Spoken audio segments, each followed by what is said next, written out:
And we are live. That's right, folks. We are live, or I am live. We are back at it again. The Wrasslin for Life Network here on a Sunday. Happy Thanksgiving to all the Canadian fans out there. It's Turkey Day for me. Get to just relax, enjoy some good food, and of course, we're going to enjoy some wrestling tonight. We have GCW. We have Fight Club Night 2. It's kicking off. We got lots to talk about, Wrestling World. The Rabbit showed up. We got some answers. Bray Wyatt is back. I don't know how much we'll talk about that tonight, but we will go through Game Changer Wrestling Fight Club Night 2. Lots of action, lots of fun. Don't go anywhere. Talk to you soon. Let's go.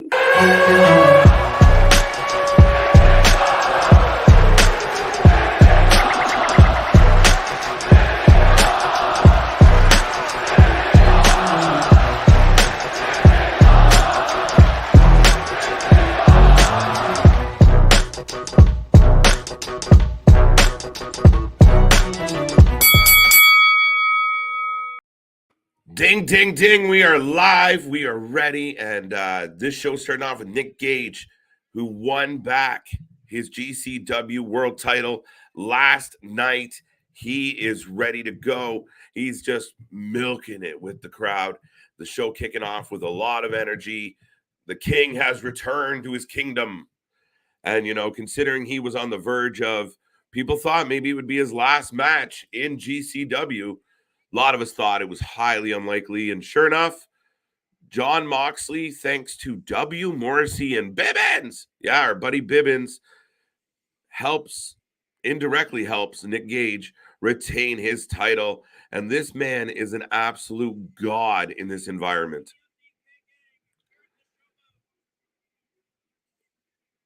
There we go. Folks, I will say again, I hope everyone out there is having a wonderful weekend. I hope you're doing well. I hope you're staying safe. You're happy.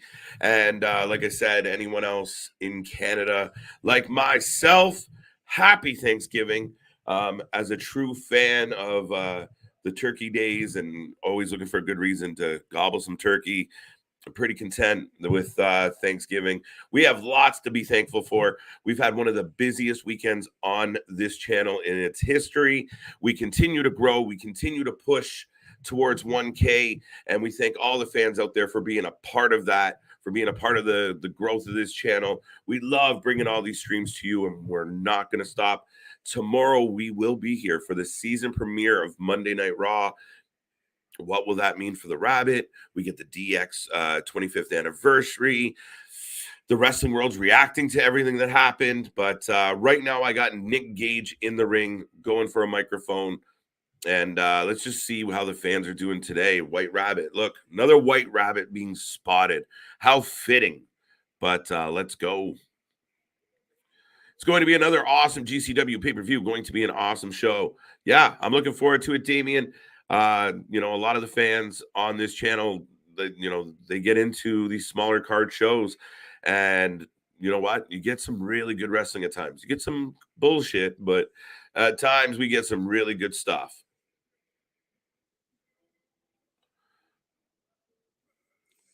So right now, Nick and the ring announcer are doing their little, there we go, doing their little shtick. So there we go. KJ, we got to talk about Liv Morgan, Dark Sinister.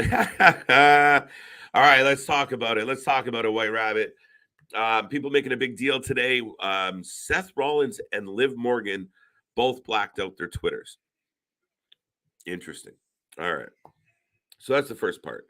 Now, a lot of people have made mention that while Ronda was being choked out, not Ronda, Liv Morgan was being choked out by Ronda Rousey, she was smiling. She was enjoying it.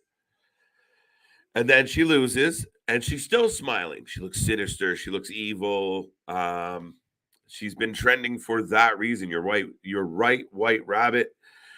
She has been trending now. A lot of people are thinking Liv Morgan is Abby the Witch. What do we think? What do we think? Is it possible? Is that what it's going to be? Like Liv Morgan transitioning to an evil, sinister character? What do you think? What do you think?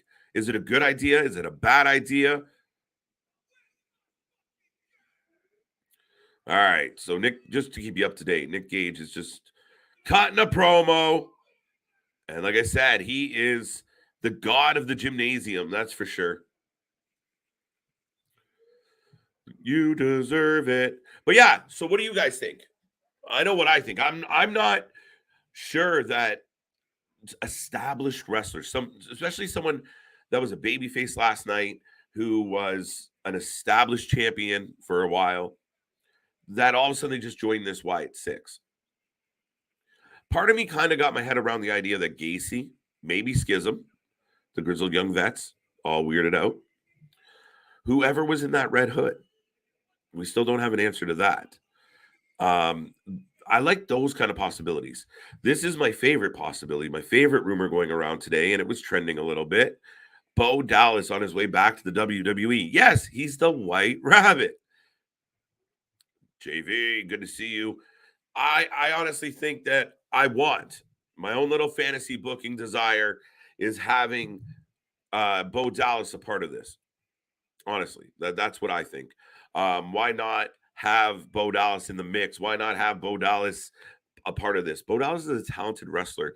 He did really good in NXT. He got a bit jobbed out and mid in WWE, but so did a lot of wrestlers because of Vince and old school mindsets and cynical booking.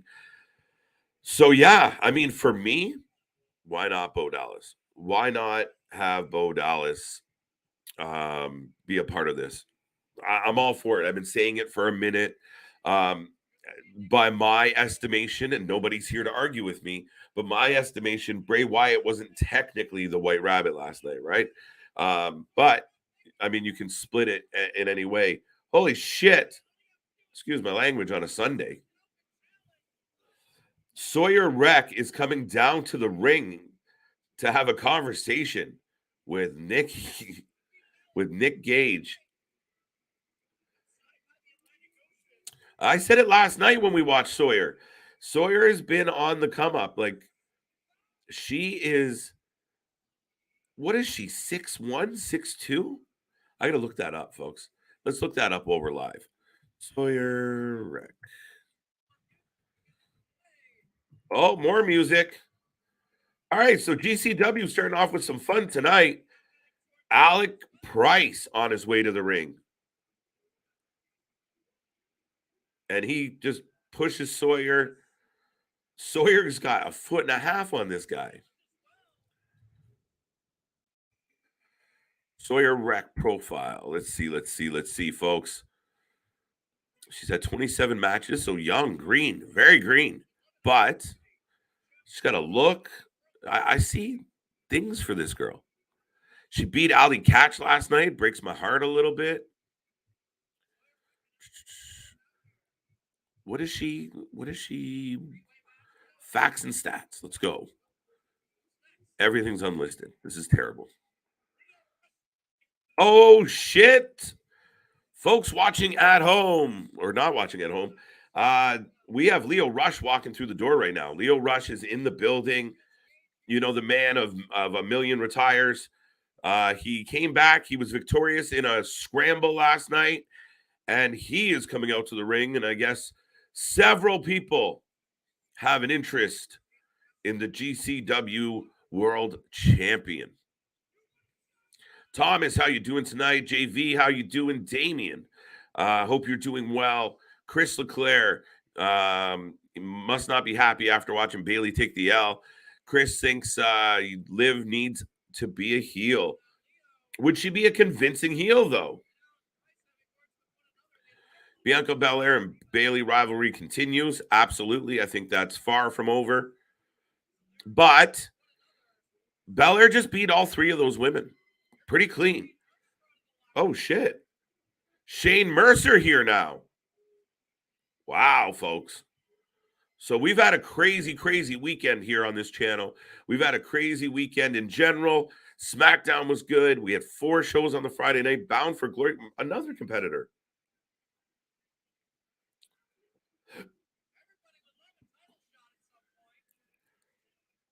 Look, the locker room is pretty much emptying at this point. What is happening? 1, 2, 3, 4, 5, 6, 7. Alec Price is in the ring. They just turned it into a scramble match.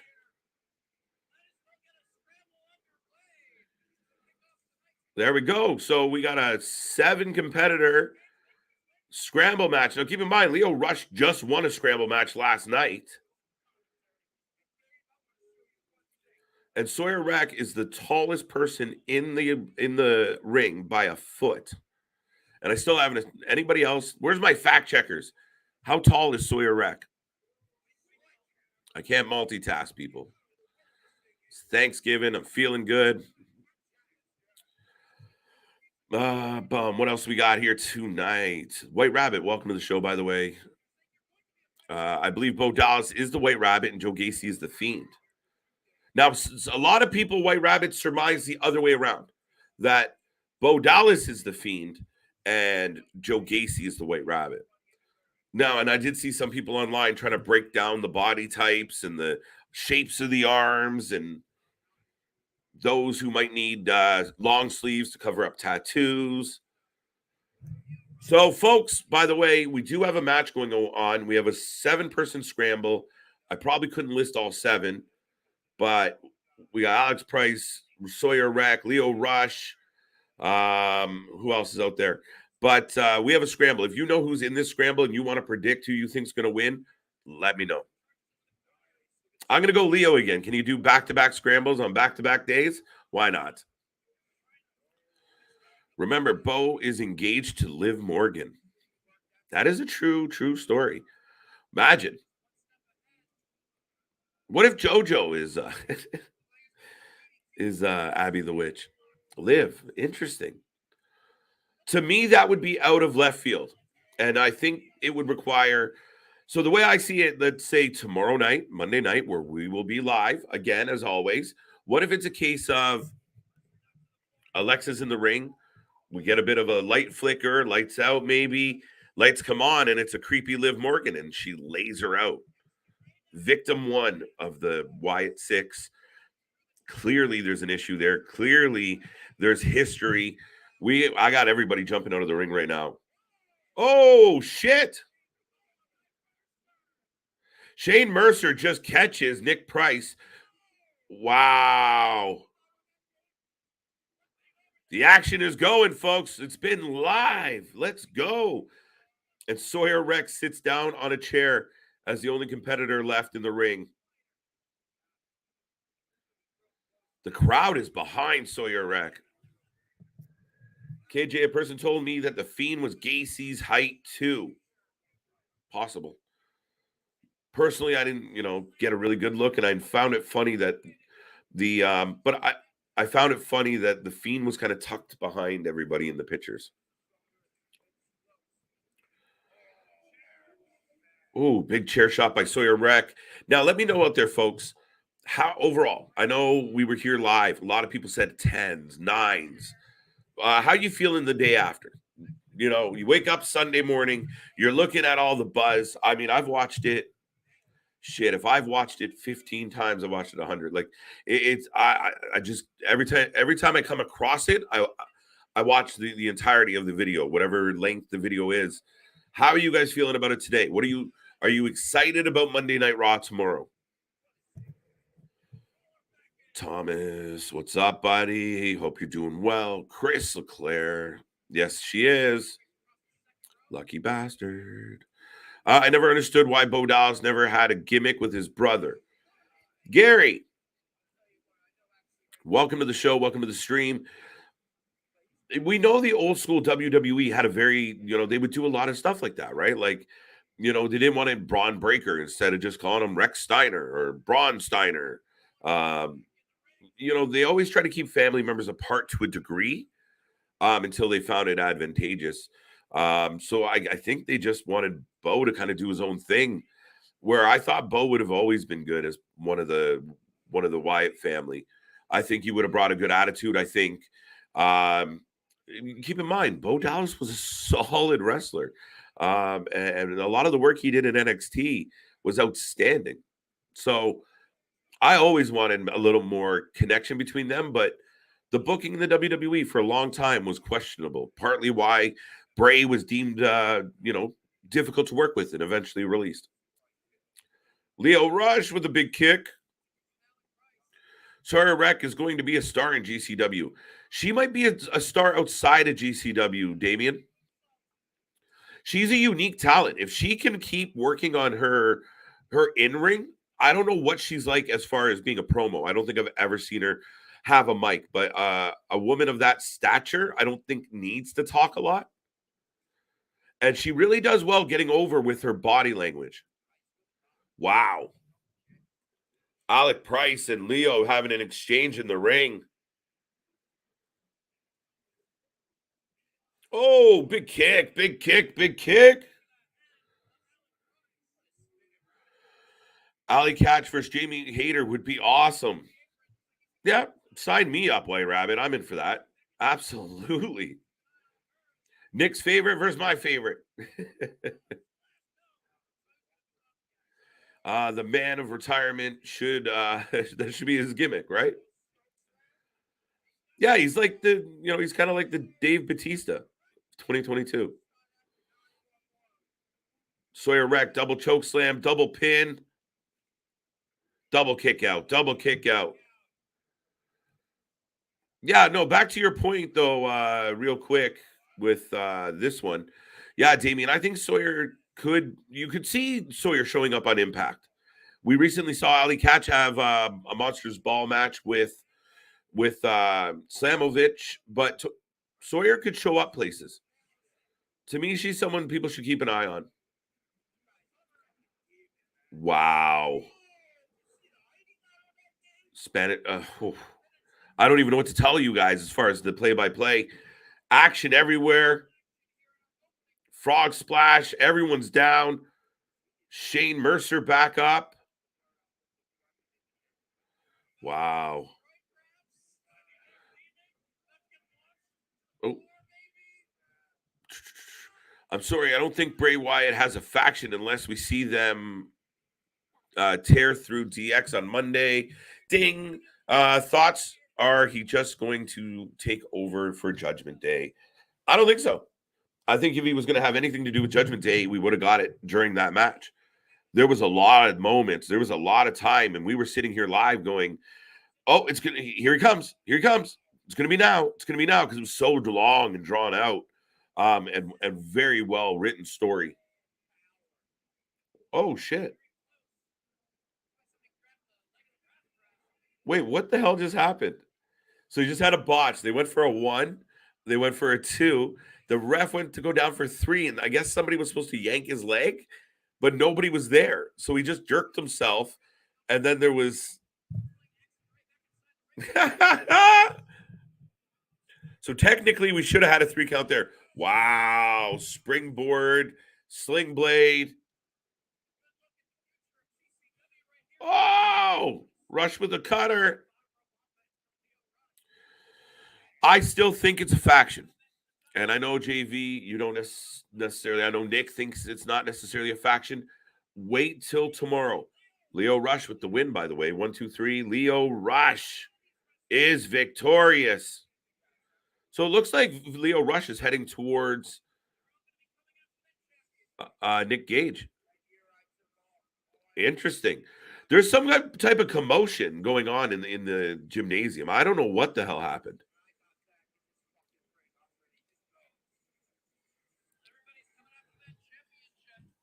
There you go. Lio Rush with the 1, 2, 3 off the frog splash.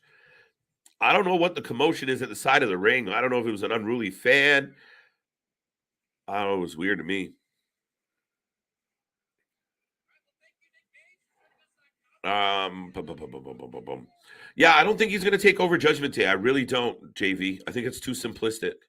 I think this is deeper. I think it's bigger. It's going to have moving parts. And I think, what if it, over the next few episodes, not just one, but the next few episodes, they trickle out who the members of the family are, right?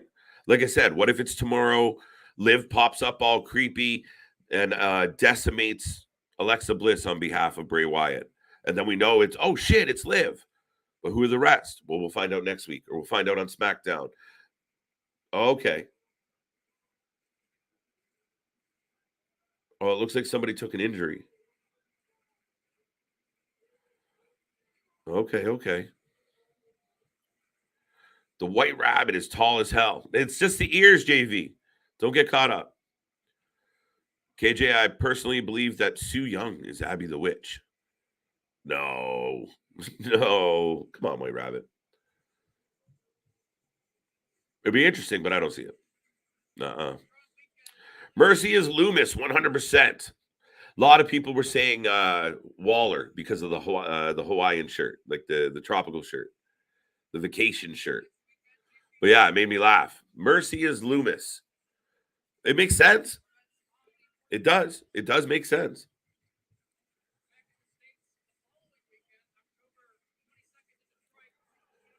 Boom, boom, boom, boom, boom. Su Yung ain't did no bookings. I don't know. Blake Christian and Shun Skywalker. Why do I feel like that was the match we watched last night? All right. Well, Bayley versus Bianca for the Raw Women's Championship at Crown Jewel and Day One. And Day One, Chris. Being a little greedy now, a little bit. I don't think it's going to stretch out that far. I think at some point Bayley's got to get that title. Like I said, it was just a really weird booking to have it go down the way it did. Like to have it go with just such a clean victory. All three members of Damage Control come out. All three members go after Belair, and Belair still pulls off the W. It's hard to come back from that, right? It's not a good look. So I was a little surprised. At how this ends up looking. Like maybe, the other girls were banned from ringside. They don't get involved, and Bayley does end up losing, and Belair looks like a hero. But I mean, honestly, we'll see where they go with it, Chris, because your girl and her crew, they didn't look great last night. Su Yung and Liv Morgan as the sinister gimmicks. Plus Sue, always been evil. Yes, she's always been evil. I just don't see it, White Rabbit. I really don't. Liv and Alexa are like doppelganger. That's what I think. I think Liv's gonna. I think two people. I said it last night live. I think Alexa Bliss and D-Generation X need to put their heads on a swivel. I really do. I think tomorrow night, legitimately both sets of people, like Alexa, Bray has an issue with you. We saw the burnt crispy Fiend mask on the announce table. We saw the Fiend. We saw the Samson and Delilah references with the betrayal. Man, I really, really think that Alexa's in trouble. I really do. Does that mean that he punishes her and then brings her back into the mix somehow? Possible. But realistically, does it mean that she's just going to be a victim? That, again, more question marks. We like it. The other side of this is every time we kind of announce there's going to be a celebration on a wrestling show, it generally means tomfoolery is at play here. It generally means that there's going to be some type of shenanigans happening. I think DX is in trouble. I think it's timed well. Remember, the last kind of clue about the White Rabbit was given to us by Triple H. Interesting. Triple H's word of when you think it's the end, it's just the beginning, right? Thought it was the end of the show last night. Nah, it was just the beginning of the show. It's crazy. And that being said, Extreme Rules itself was good. Rush for the win. There you go. Good call. I'm just catching up. Who can have a gut like Huskus? Was it not like a prosthetic gut to a point? So right now in the ring, by the way, I got Blake Christian and I got Shun. There we go. So if you guys want to make a prediction on the next match, by all means. KJ, right now I'm saying 10.7. Good call, White Rabbit. No, KJ, the real question is, how is Tony Khan doing? I'm sure his heart, being the mindset and what we perceive publicly as presented by Tony Khan, the nervous energy, the immaturity at times. I have a feeling that Tony Khan didn't have the best night of sleep last night. I saw a lot of AEW fans. Wait. Blake Christian is walking out because, oh, wait, no, he's walking back. Blake Christian has turned himself into a heel in GCW right now, and the fans have been really getting on him. So he just bluffed that he was walking out.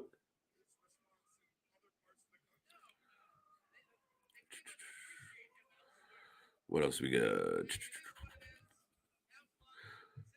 Well, Shun Skywalker still waiting in the ring for Blake Christian.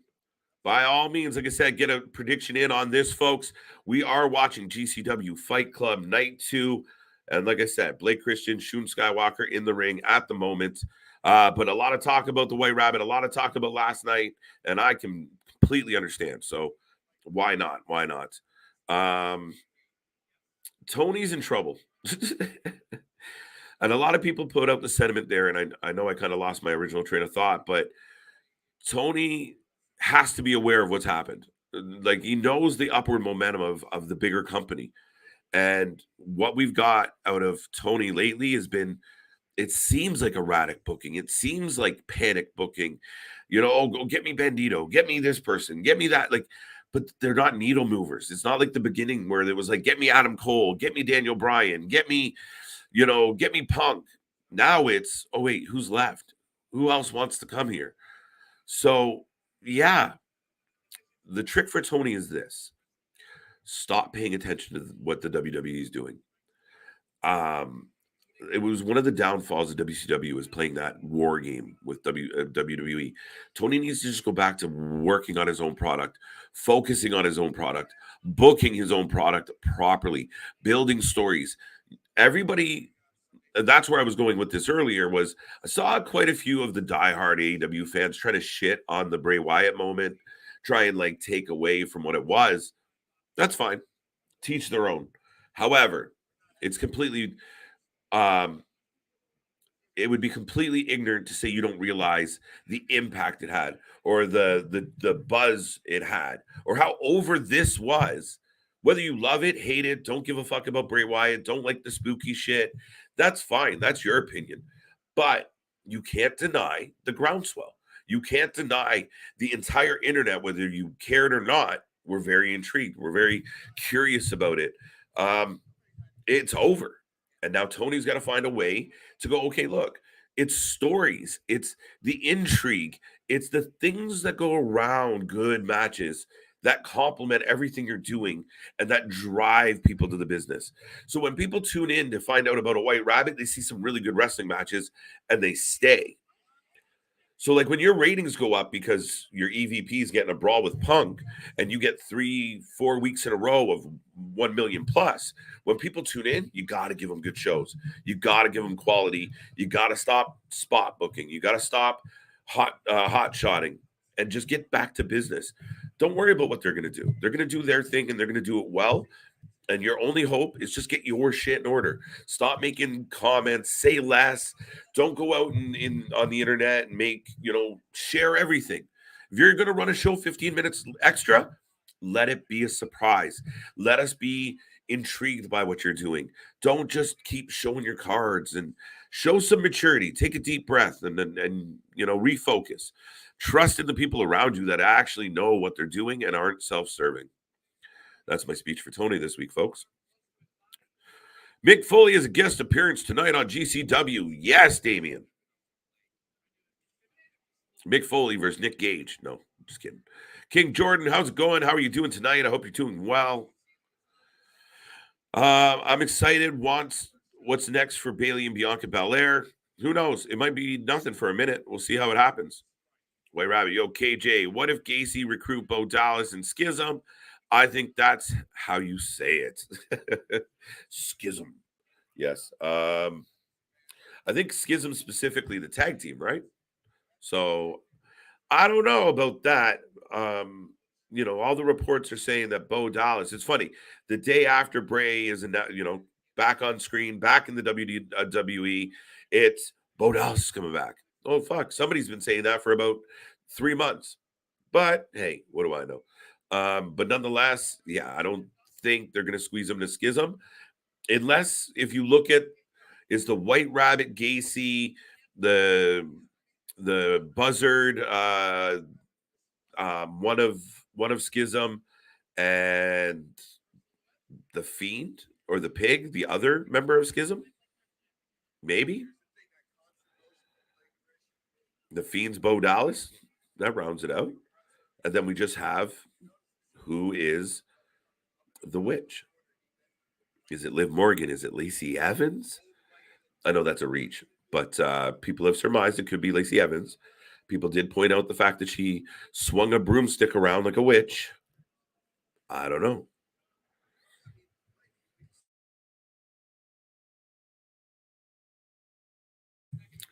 That being said, the pay-per-view would have been a 7.5, but as Bray came back, it made it a 10 out of 10. And listen, I got no problem with that type of rating system. I did it myself. I think I have to go back through the records, Thomas. I think last night might have been my first 10 out of 10 of 2022, or my first 10 out of 10 of this channel. So, and for that reason, I mean, I thought the pay-per-view was about an 8, so 7.5. I'm in that neighborhood. I thought the main event sucked. I thought the main event probably could have gone on first. To me, that was actually my least favorite match. And I know a lot of people were like, oh, it was excellent. And the big bump at the end, it wasn't great. And Daniel Cormier's part in it was non-consequential. Yeah, I don't know. So, yeah, I mean, an 8 for me, but the ending, how they did it. And again, for me, ever since I was a kid, it was about moments. Like one of my early childhood memories of wrestling, when people go like, when did you start being a wrestling fan? I have this crazy memory of the WrestleMania 3, or was it 4? Hogan and Warrior nose to nose. But it was the crowd, it was the energy in the building, it was the grandeur of it all that made me a wrestling fan as a child, as a kid. So for everything that Bray Wyatt did last night and this whole bunny hole that everybody was stuck in for a few weeks, man, it was excellent. It's excellent wrestling. It's excellent TV.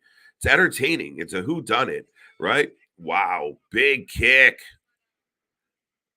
Sorry, Shun Skywalker just lays out Blake Christian, by the way. I am watching a pay-per-view at the same time. But yeah, no, Bray Wyatt, everything from the spotlights on the individual characters. Now, people are still debating who are the characters. Is it even a faction? There's people out there that still think it's solo Bray Wyatt, and it could be. I mean, I was only semi-right about any of the angle last night as far as what I thought. I thought maybe we wouldn't get Bray Wyatt. Maybe we just got the characters and no Bray Wyatt last night, but they want to send it home with a smile, right? So definitely 10 out of 10. KJ, we do know WWE loves GCW, so possibility you could see Sawyer Wreck debut just for one of the just one a one-off against somebody like Nikki Ash. No, I mean I could see them signing Sawyer to like an NXT contract and then going from there. Again, I don't know how married she is to where her environment is, but everybody generally has dreams and aspirations to get to the next level. I think Sawyer Wreck's got possibilities. I could see her being in the knockouts division. I could see her shit. I think she'd do well in AEW just because she's unique talent, and again, she would be probably better than a good chunk of them that are currently there wrestling. SRS reporting Mox is done with GCDS. And about time. Listen, Dad World Order, welcome to the podcast. Welcome to the stream. But yeah, no, I completely agree that, to me, it's kind of about time. You're a world champion of a nationally televised company. Two count for Blake Christian on a frog splash. Yeah, no, I think going down and doing death matches. Like, what if, knock on wood, but what if Moxley went down to one of these matches and a light tube broke off the wrong way? Or, he breaks an ankle. And you always hear that, the old saying, you only have so many bumps. So he's taking big bumps and doing the real hardcore death style matches down here. That's hard if you're going to be the face of a company. If you're going to continue to carry the flag, you can't risk getting put out on someone else's product. You can't risk being involved in some stuff that is not looked at favorably by, the general media. You have to find a way to kind of be that leader and focus. And for me, him being done with GCW probably makes sense on the heels of signing a 5-year contract as not only in-ring talent, but as a coach, as a mentor. Tony went all in with Moxley. So yeah, I'm happy to see Moxley move away from this as good as he was. And maybe when, 5 years from now, he goes back and does a few more. Hey, KJ, did you catch the fact that right after Bray Wyatt's return, once it went off the air, they played Cody Rhodes' package? I was not aware of that, JV. And I've said for a long time, we got another 2 count. Cody and Bray work phenomenal as far as the story writes itself. Like pure babyface, pure heel, the proud red, white, and blue and colorful, and the big old smiley guy, kissing babies and shaking hands against that demonic, off kilter, dark Bray Wyatt. Yeah, I think that's phenomenal. Unless Leo Rush retires again. There you go. I think he reveals more of the faction leading up to SummerSlam, Survivor Series. And then they are half of War Games. It would seem so. If you're going to bring back Wyatt in a faction, pardon me, but if you're going to bring back Wyatt in a faction, yeah, I think you have the opportunity there to build towards War Games. How many eyes are going to be on War Games if it's the Wyatt family versus the Bloodline? I don't think they're going to go that route, but Wyatt family versus anybody. Yeah, I'm in. Rush versus Jacob Fatu, October 29th, MLW Fightland. There we go. That should be a good one. Yeah, see, I don't know. I think Jacob Fatu should dust Rush. On second thought. The Wyatt 6 have to be guys Vince released during the same time Bray Wyatt was released. Bray, Bo, Cross, Scarlett, Loomis, Braun. What about Redbeard?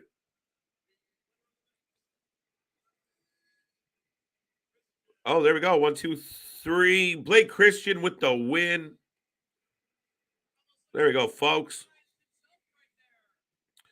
Mercy definitely Loomis, and Huskus is Braun, and Fiend Part 2 Dallas because the brothers and White Rabbit and Abby, which is questionable.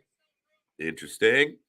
Now, if the people playing the characters were in the suits at the time, Braun can't be Huskus. That was definitely not Braun Strowman in the Huskus suit. Just a thought. Grayson Waller is Mercy. I like it, Juice. I don't think so, but it's funny. He kind of looks like Grayson Waller. That's the thing. I think Gacy is one of them. I do. I kind of feel like Gacy it could either be Huskus or the White Rabbit. And it was just one of the pictures I saw, and it was the White Rabbit with the Fiend and the Buzzard behind him, and it just felt like Gacy standing in front of Schism. Not that I think the Fiend is one of Schism, so figure that out. Next match coming our way, folks. By the way, we're still following along here with GCW Fight Club. Gringo Loco on his way to the ring, so this is going to be a good one. I think Wyatt is controlling Liv Morgan attacking Alexa tomorrow. I like that. I kind of have a feeling. I put good money down on that one, that we possibly get Liv Morgan not necessarily Liv Morgan, but whoever is representing Abby the Witch, and I think Alexa Bliss could be in trouble. I think there's a receipt to cash on that one.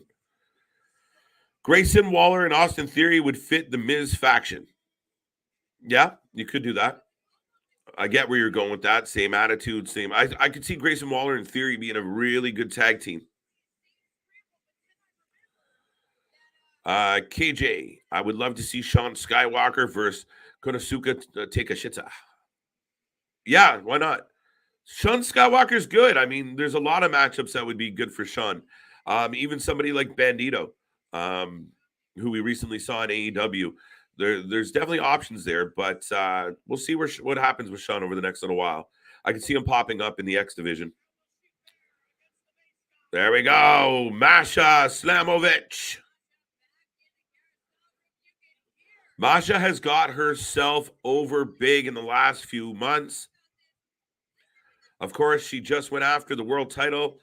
The Knockouts world title came up short, but did beat Allie Katch in a Monster Ball match. And now she's back here taking on Gringo Loco.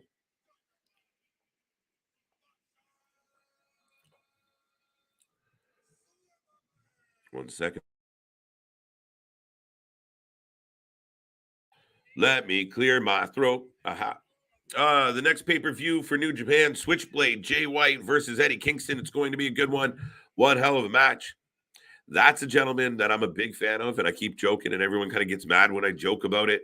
But dear Papa Paul, Jay White has a lot to offer wrestling. Go get him. Damien, you were right. Blake Christian did pick up the win. Hassan, good to see you. Hi. I said hi. Hi. Tony Khan, best bet is going crazy for Julia Hart and Abaddon. Those two have one of the highest wins on women's AEW roster. Get them off dark and put them in some serious pro wrestling. Enough is enough. Julia Hart, I don't know so much about in that regard. Honestly, White Rabbit, Julia Hart, I think has a lot to go. Still very young. Abaddon is great.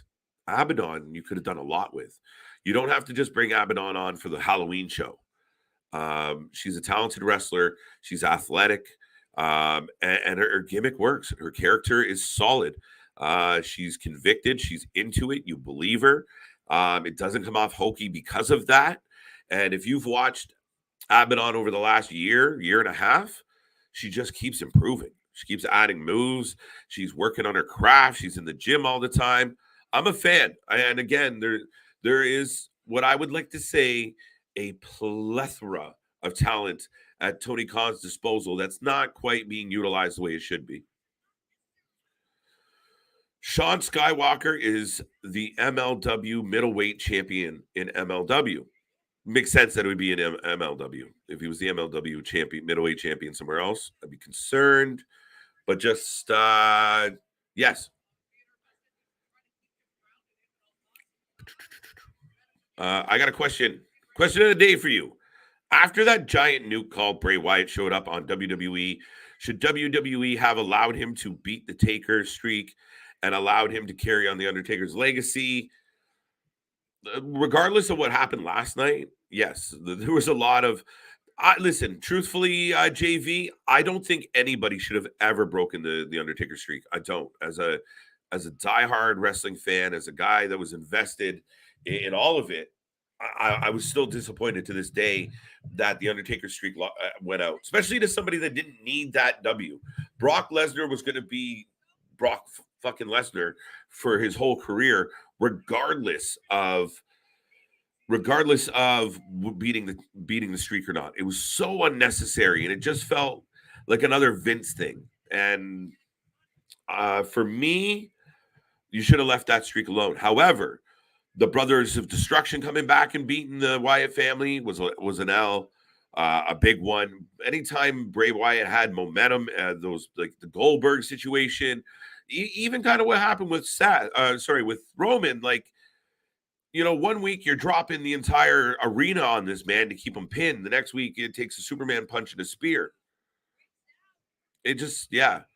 There was so much done wrong. And for them, Gringo Loco with a suplex on the floor outside the ring. By the way, it's one-on-one. Gringo Loco, Masha Slamovich. But there was so many opportunities where Bray Wyatt was just done wrong. And if you make the comparable with Undertaker, as you brought up in this question, imagine Undertaker building his career the way he did, but he kept losing to other people. Like he kept taking these big losses that didn't make sense. That the fucking boogeyman gets a W on him, or they dropped the ball, and that's why deemed difficult to work with. No fucking kidding. How do you counter Bray at this point? AEW is in big trouble. You don't. That's what I said, JV. Work on your in-house. Take care of your young stars. Book the right people. Make good decisions. Be less emotional when you come to business. Separate yourself from the people like, no offense, or maybe some offense. I don't give a shit. Jericho. Jericho's an issue. Jericho right now has has Tony's ear in such a big way. It's detrimental. And we're ending shows with these horrible angles with this, like, it's fucking bad. And over the last 2 weeks, we've seen the lowest ratings from the fans, not from us, from AEW fans. We've seen the lowest fan vote ratings when we do our ratings out of 10. People who are AEW fans scoring AEW lower than they ever have. So I know some diehard AEW fans out there are going, oh, this bullshit. No, the actual AEW fans are starting to turn on the product. It's an issue. The fans will get disinterested. It's like WWE. Do you remember when they had to come out and give that big, we're sorry, we'll do better speech? That's what Tony's on the verge of, because when you get when FTR goes over and then you don't utilize them, fans get disappointed. Fans get sad. Fans get upset. They get disenfranchised with your product. When you do it again and again and again, when we talk about fans love Miro, not using them. Fans got really behind Starks and Hobbs, barely using them. Fans, big kick by Masha. This woman can go. Wow, haluva kick. But yeah, no, like where was I going with that? But yeah, no, overall, the wrestling stole my thought, folks. But yeah, no, they literally they have to focus on in-house. They got to continue not disappointing the fans. That's where I was going with it. Is when guys get over, you got to put them out there. When you have a fucking show, and no offense, but when it ends with Garcia and Yuta, because it's hometown and shit, and you kill your crowd, you kill your ratings, or when you come up and throw trios belts at us just because your friends are in a huff and it's going to make them feel better, it's bad for business. You got to put good shit on your TV. You got to put good shit together. And there's got to be a reason. You have your world champion showing up. Listen, all marks in the world to Moxley. He continues to show up. But everything he's doing is just win this match. Win this match. There's no buy-in. Did anyone give a fuck about Brian Cage and Wardlow? No, other than, it might be cool. But it wasn't. It wasn't great. There's no build-up, no story, no belief. And like I said earlier, not to bring it back to this, a white rabbit was the most popular thing in wrestling for the last 3 weeks because there was a story. Doesn't matter what it is. But if you give the fans a story, they will buy in, they will listen, they will believe. There's no story in AEW. He needs to sit down and get a board and plan out, plot some shit, character arcs, weaving. We got to figure it out. We got to have a plan. We got to move forward. Can't just keep spot booking. And Halloween and NXT Havoc on next weekend. Yes, we will be here live, Hassan, for Halloween Havoc. I'm already working on the fun graphics. Yes, we will be here for Halloween weekend, Halloween Havoc. We don't miss any of the shows, folks. And I haven't said it in a while, but I will let everyone know we are watching GCW Fight Club right now. Gringo Loco versus Slamovich. If you haven't made a prediction, do so. Let me know who you got. Let me know who you think is going to take this one. And do keep in mind, we are back tomorrow. The season premiere of Raw. The 25th anniversary of DX, which I think is doomed to fail. I think that celebration is in big trouble. And we get more answers, more things about the White Rabbit, more things from Bray Wyatt. Where do we go with this? I know my buddy Nick has hoped that tomorrow's show just opens with the Firefly Funhouse. You know, when you have the sniffles, Firefly Funhouse gets really tricky to pull off sometimes. But we're hanging in there. Wow. Woo. Sorry, folks. Sorry. A little all over the place, but Slamovich with the W over Gringo Loco. Like a beast. Yeah, good call, White Rabbit. Better late than never. Damien got it. KJ spitting facts. Let's go. I love when he goes into details about the best speakers of the IWC. Wow. Thank you, White Rabbit. I appreciate it. I appreciate it. I appreciate it. You know what it is? It's just passion. And I know I've had many encounters with wrestling fans that instantly kind of want to put you in a box of like, you're this or you're that. But realistically, you know, the vision behind this channel from day one has been about positivity, about love, and about wrestling and community. We've made a lot of friends, a lot of other podcasters. We've never felt in any different category. We always wanted to embrace others doing what we do. And then we grew a family through this chat, through fans, through friends that have shown up day in and day out just to discuss wrestling. So yeah, no, I appreciate the compliment. I really, really do. I love coming on here that people actually listen to my nonsense. You know, usually you just ramble into your girl and she's like, all right, why don't you go on YouTube or something? So I did it. But yeah, that's it. I mean, life is good. I mean, happy Thanksgiving to everybody. More wrestling to come. And yeah, no, I appreciate all that love. Tell all your friends, folks. Tell everybody in the IWC who is on fire. Kylan King versus Queen Amanita Battle Slam October 30th. All right, Damien, I'll keep that in my back pocket. We got to look at our calendar. We literally have pay-per-views and special events planned out until December so far. So there's a lot. I mean, like, look at this week. 4 shows on Friday, 2 shows on Saturday, another show on Sunday, 2 shows on Thursday. Bit of a trick there, but there's an asterisk on that. But yeah, all week long. Oh, look, our buddy's back. All right, no sex in the champagne room, buddy. KJ is Kevin Owens. I'll take that as a compliment, White Rabbit. As a huge fan of KO, I only wish I, work a microphone half as good as that man does. What up, KJ and Nick? Extreme Rules was straight fire last night, especially the return of Bray Wyatt. Tribal Chief, welcome back, sir. Yeah, that's what most of the topic has been today is White Rabbit talk. I figure most of the week will be about Bray Wyatt and whether, the IWC can be split all they fucking want. But you can't deny it is the most talked about thing in wrestling. And it's been the most talked about thing in months, maybe years. Joey Janela on the way to the ring, by the way. Woo! KJ White, maybe Brock coached Bray to learn German. Why, Joe? Why did he learn German? All right. Masha and Killer Kelly remind me of Raquel Gonzalez and Rhea Ripley. Is Killer Kelly? Oh, Rhea Ripley is Killer Kelly. Yeah, no, I get that comparable. I honestly think that Masha's got a future. Like, she's already doing well in the Knockouts division. She's challenging. She just got a big win over Gringo Loco. For those who don't know, he's a bit of a GCW legend at this point, and a bit of an indie darling. So that's a big win. Let me catch up on some of these comments. I know I skipped some. Hogan versus Warrior was Mania 6. There you go, 6. Wow, that's how far behind on these comments I am. I usually blame Nick, but apparently I can't shut up either. KJ, my God, brother, everything you said was throwing up facts on how Tony does with these spoiler rampages already taped is not good, and the Battle of the Belts felt cheesy.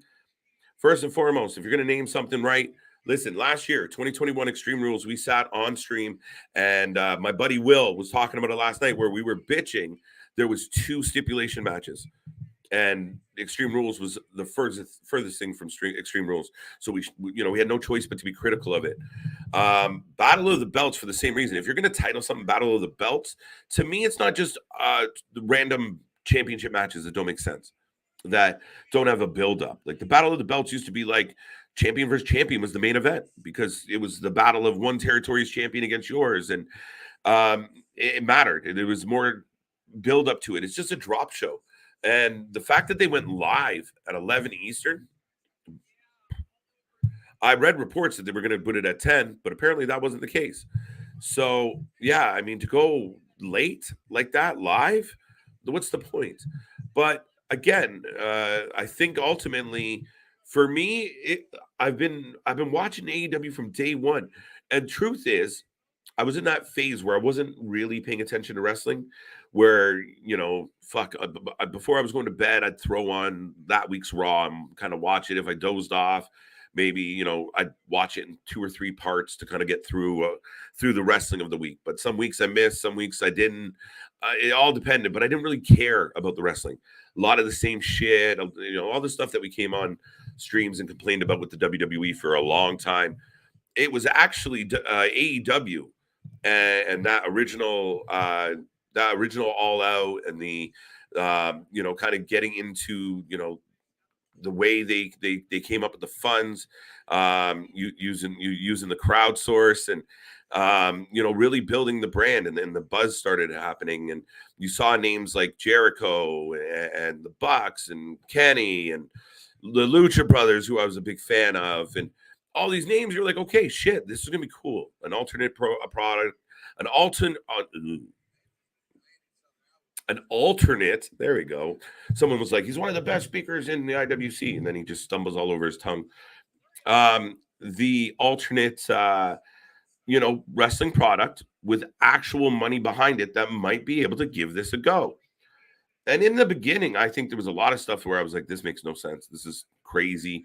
And you heard the guys like Jim Cornette and a lot of the old school guys get on their microphones and shit all over it. It's crazy. There's a guy with no legs, and there's a guy with oiling himself.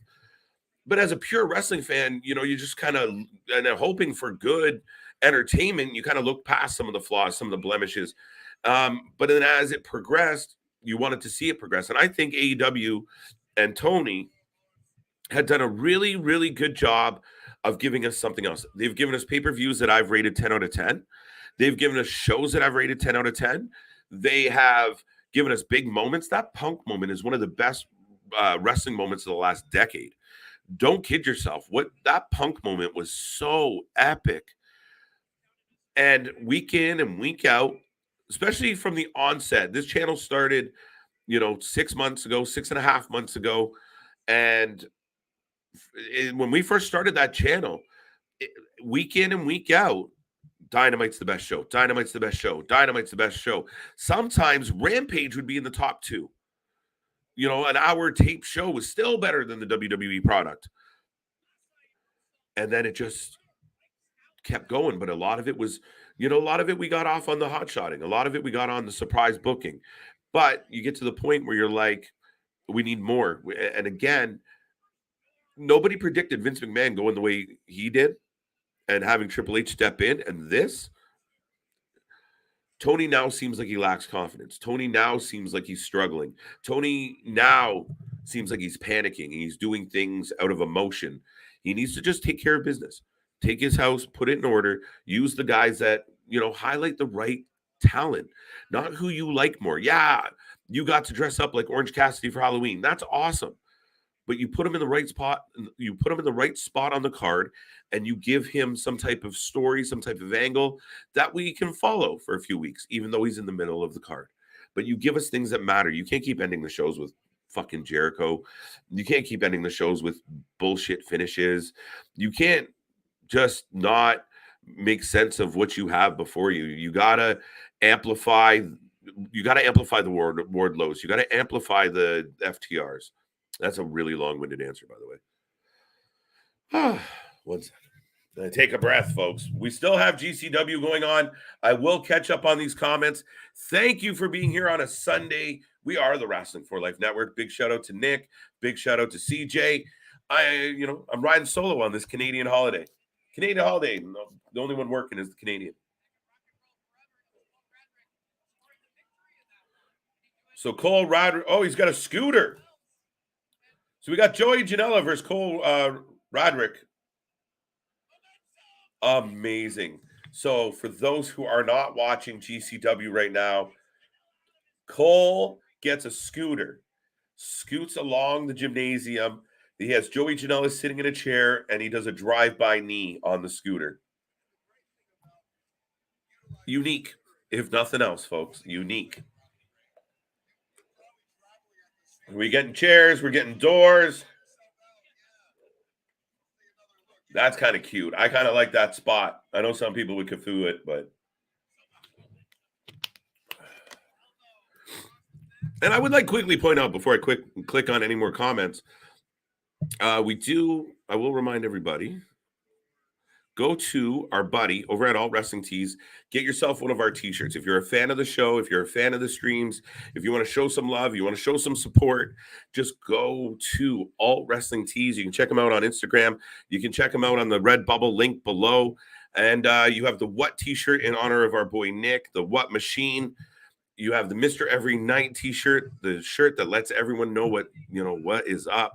And then you have the Cut Your Shit t-shirt from our boy CJ, where, when you're just tired of it all, you can tell everybody to cut the shit.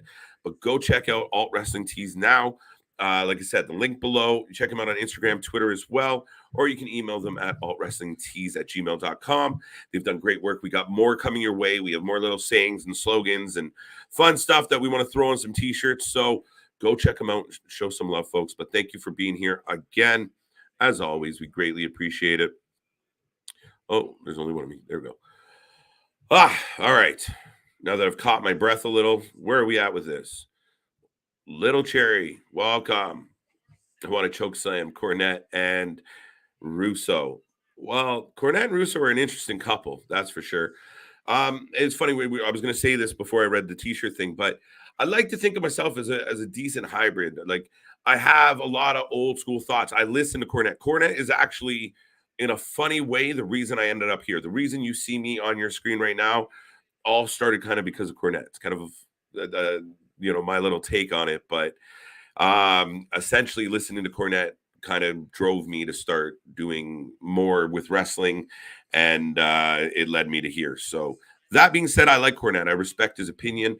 You can't deny his intelligence. You can't deny his wealth of knowledge, but he's definitely old school. And I don't agree with everything he says. A lot of things I actually disagree with. And sometimes I think he looks at things in a microscope, so he doesn't see the bigger picture. So it's easy to break down everything just in a real finite box. But when you see what the overall picture is, AEW or WWE, I think there's times where he's missed the point and been critical. But he knows he's forgotten more about wrestling than I probably will ever know about it. But him and Russo are interesting because, Russo just plays it off like, who cares? And Jim Cornette wants to piss on his grave. So I don't know what to tell you. All right, let me try and catch up on some of these. Kurt, man, welcome to the chat. If you're new here, don't forget, like, subscribe, join the family. We are on live all the goddamn time. We don't stop, folks. We don't stop. All right, where were we with this?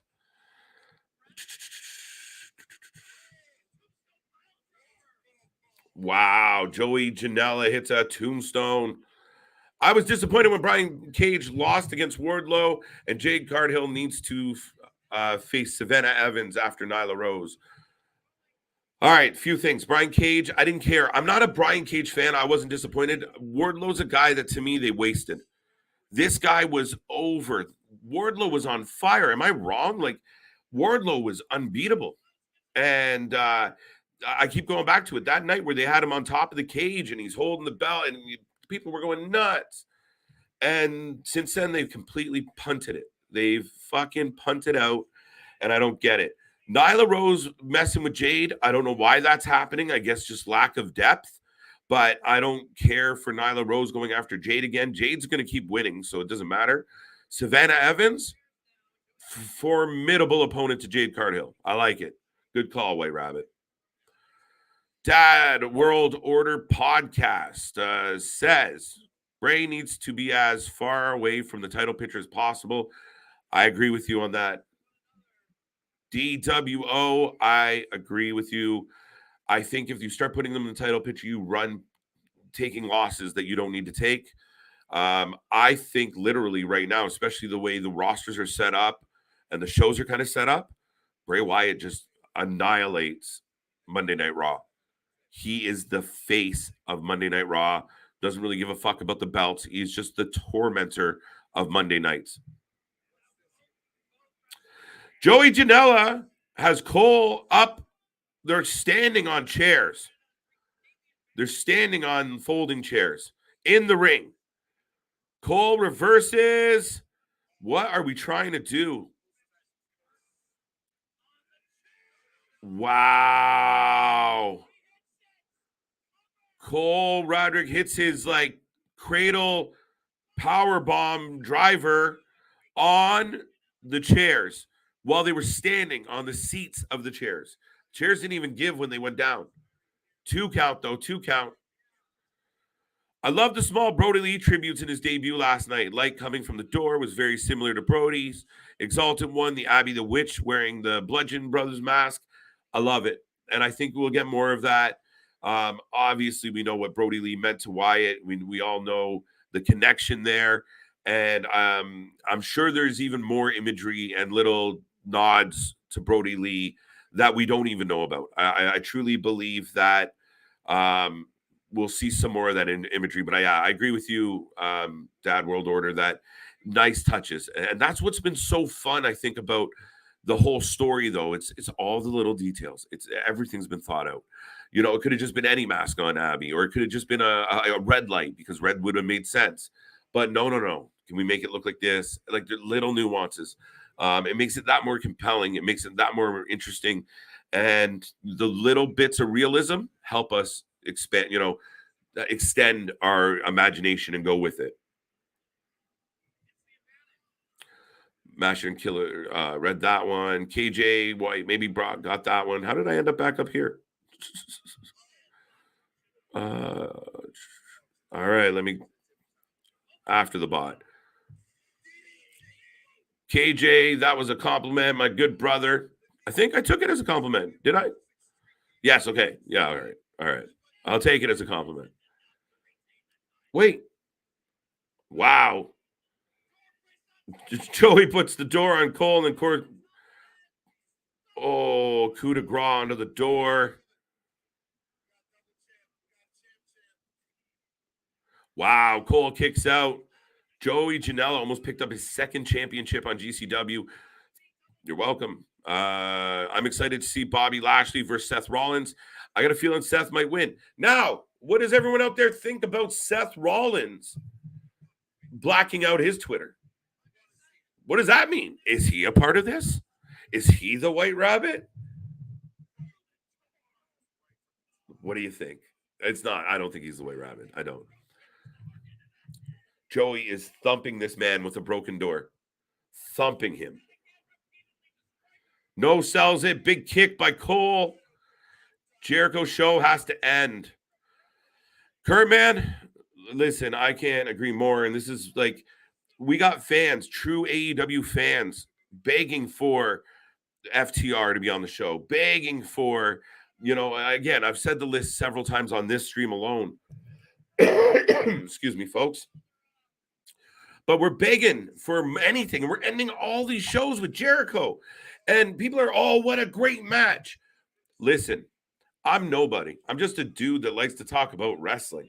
But if you go back and you watch that Bandito-Chris Jericho match, and you tell me that Bandito hadn't hit the fucking neutral just so Jericho could keep up, that some of those moves were clunky and sloppy as shit, that there was a couple times that Bandito had to save Jericho because he can't do what he thinks he can, then I'm wrong. But I highly doubt that you're going to disagree with me if you go back and watch that match.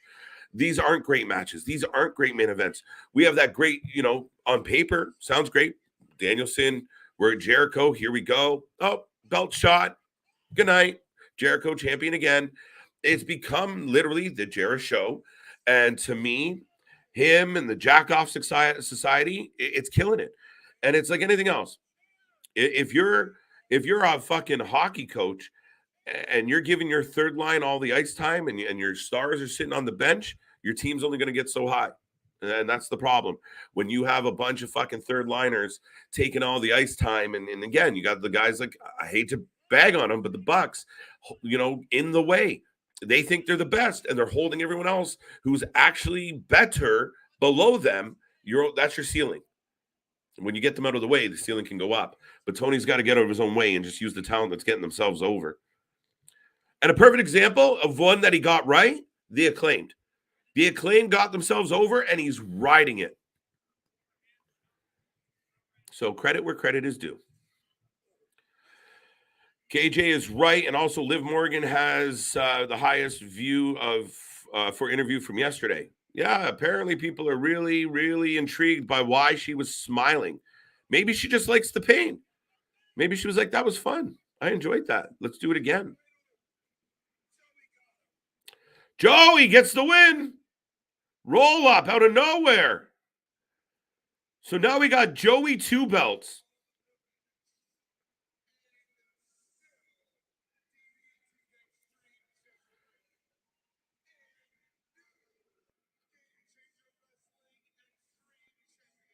So Joey Janela is now your GCW Extreme Champion and your DDT Champion all at the same time. There you go. Jelly Janela with picking up a big win on Fight Club today. Papa Shango versus The Fiend would have been a dream match for me. Little Cherry, that's funny as hell.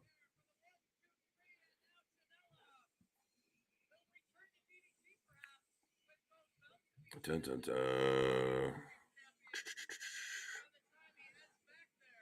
Where are we going with this? I know about Gringo Loco. This man has matches with lucha legends and high flyer legends like Osprey and Trey Miguel and Speedball. One of the best underground dogs right now. White Rabbit, I completely agree with you, sir. Yeah, Gringo's a bit of a legend, built a little bit of a legend for himself. And that's a big win for Masha. I've seen Gringo Loco on MLW a lot when they're on YouTube. Yes. What else do we got? Dad World Order. What would be a cool story if they would if they want to make it the Bloodline versus the Wyatt 6 at War Games? Titles ain't even part of it. It's Roman having to be reluctant hero villain against conquering Wyatt. That is the tough sell on that one. That's the tricky part, is Roman's got to maintain a level of benevolence, maintain that ability to stand above and go, no, I don't care. So where everyone else is freaking out and revering Bray Wyatt, Roman's got to no-sell it. And somebody no-selling Bray Wyatt right now isn't good for Bray Wyatt. If Bray Wyatt goes through a terror and has really established himself as a tormentor and he's back and he's better than ever, and then when you get to that moment, whoever the champion is can kind of, I'm not afraid of you. I know what you do around here. I don't care. But right now, it's tricky. So I think there's a chance that if I could see the Wyatts being involved in War Games, but I don't know if the Wyatts and the Bloodline. I know my buddy Nick surmised that perhaps it's the Bloodline and it's who else we got? Bloodline, Brawling Brutes, and Imperium 3-way in War Games. Whew. Up next, we got Bussy. You heard me. Jericho for commentary too. Yeah, I don't much love it. I don't love it. But again, look, when we were doing the show for going into that title match with Cesaro, and everybody was like, Claudio. Me and Nick debated about it. Claudio. And I said, listen, this is what's going to happen. Jericho's going to walk up to Tony. He's going to put his arm around him and say, listen, buddy, I love you. You know I love you, right? Give him a noogie. And then literally say, that ROH title, I've never had it. If I win it, like, I'm a face. Like, maybe it's a big deal. Plus I can say I'm the Ocho. Wouldn't that be fun? That'd be cool, right, bud? Like, come on. It'd be real cool. For all I've done for you, give me this one. You know what? I can win this one. I'll help make ROH matter. And Tony just being Tony. Okay, buddy, go get him. And that's how we got into that pick. So, and I think the same thing with commentary. I really want to be I think, do you mind if I do Rampage? And Tony being Tony. Yeah, sure, bud, go ahead. And I don't love it. I think having 4 men on the booth on a given week sucks. So Jericho and mashed in there with a whole bunch of other people, it's not good. Too many voices, and most of them suck. Right? I would revamp. You talk about WWE revamping their commentary. I would revamp my commentary in a hurry if I was Tony. Minimize 2 people on Dynamite, 2 people on Rampage. Let's go and fucking make sure they're good. Right? Give me Taz and Rick Icabani. Effy and Allie Katch on the way out to the ring. There we go.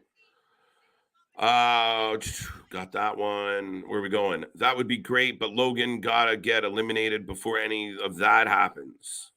Yeah, I don't know what the long-term storytelling as far as Logan Paul goes. Now, that's the one thing we haven't discussed much here on this channel is, okay, most of us, 90% of us out there assume that, we're not going to get the W. We're not going to get Logan Paul for the win. Now, a small pocket thinks, could Triple H pull a fast one because Logan Paul is so globally loved that we could do this? Nah, I think it's beyond the realm of the wrestling community, and Triple H isn't stupid. All right, so no titles on the line tonight. It's Nick Wayne and Jordan Oliver against Allie Katch and Effy. If anybody wants to make a prediction down below, I am all ears. I think it'll be Brawling Brutes and Imperium versus the Bloodline and a new member. Yes, I'm with you on that one. I said that's kind of Nick's thought.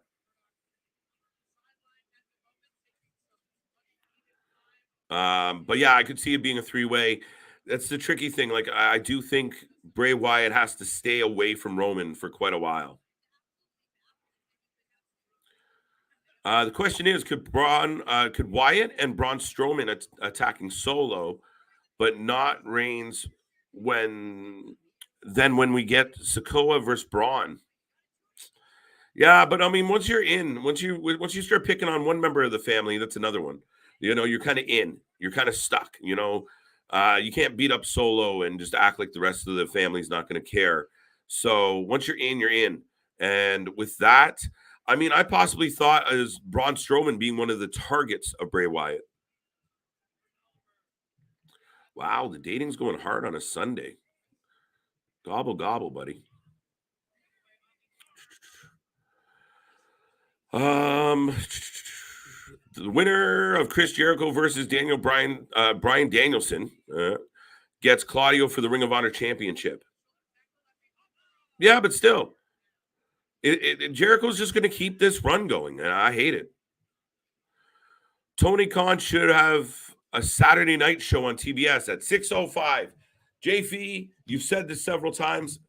I don't necessarily disagree with you. Dad World Order, Excalibur and Taz. I don't mind that. Now, I don't love Excalibur. I don't. I think Excalibur doesn't pull me in as a commentator, but I don't mind if you're down to those two. Yep, and then Riccaboni and Coleman, and turn Rampage into Ring of Honor. How about that? We just stop calling it Rampage, call it Ring of Honor, and do it live, and take a bunch of your talent, slice it off like a slice of cake, move it over to Fridays, and shoot a Friday studio show live, and call it Ring of Honor. And if you want to do 2 hours of Ring of Honor, you do it from 9 and you take that last hour of SmackDown if you're ballsy. If Tony isn't going to take this shit, that's ballsy. But I think there's an opportunity there, and maybe you do something on a Saturday. But for me, Rampage is a dead brand. It is stale. It's just a throwaway show. It's disappointing. It's like main event.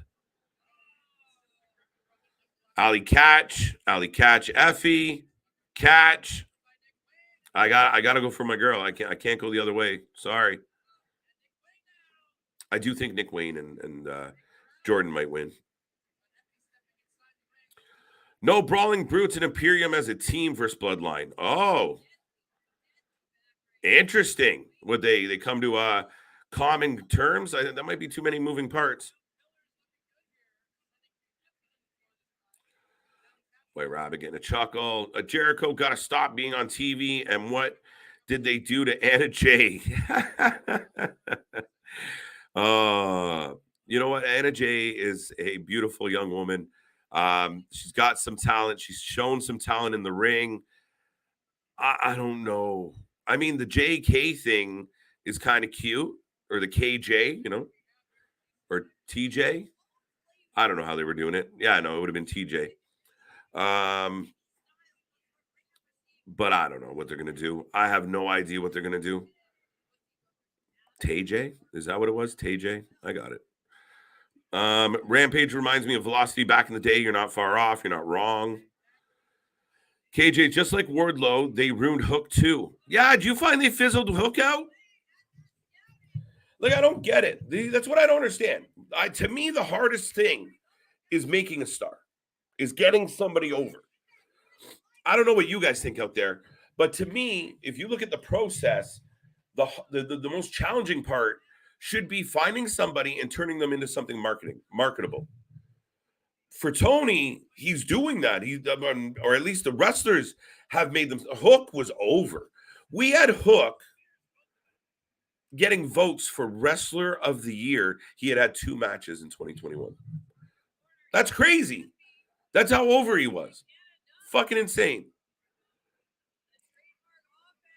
Oh, Effy takes down Oliver. God, nice. TKO from Effy.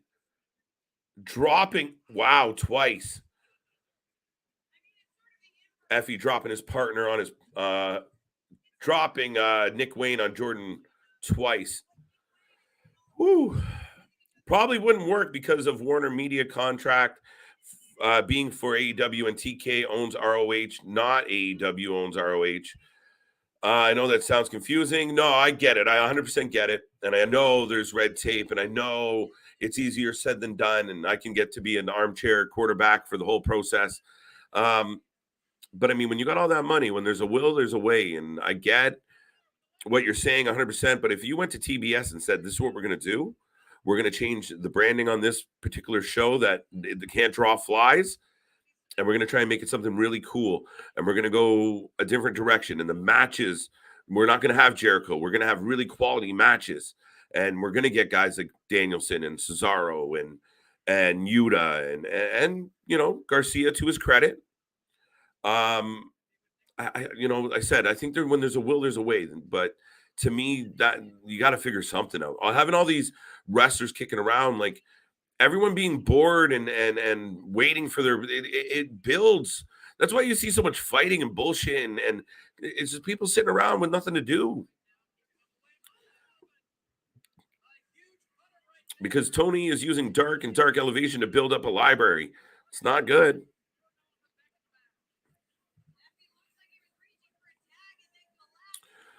What is Tony Khan going to do with Ring of Honor anyways? He's only using them on pay-per-views. Again, I think it's easier said than done. I understand. I'm sure Tony Khan wants to figure that out as soon as possible. It just may be more challenging than he expected. And again, partly, we all hear the reports of how busy Tony Khan is, how much Tony Khan's going through.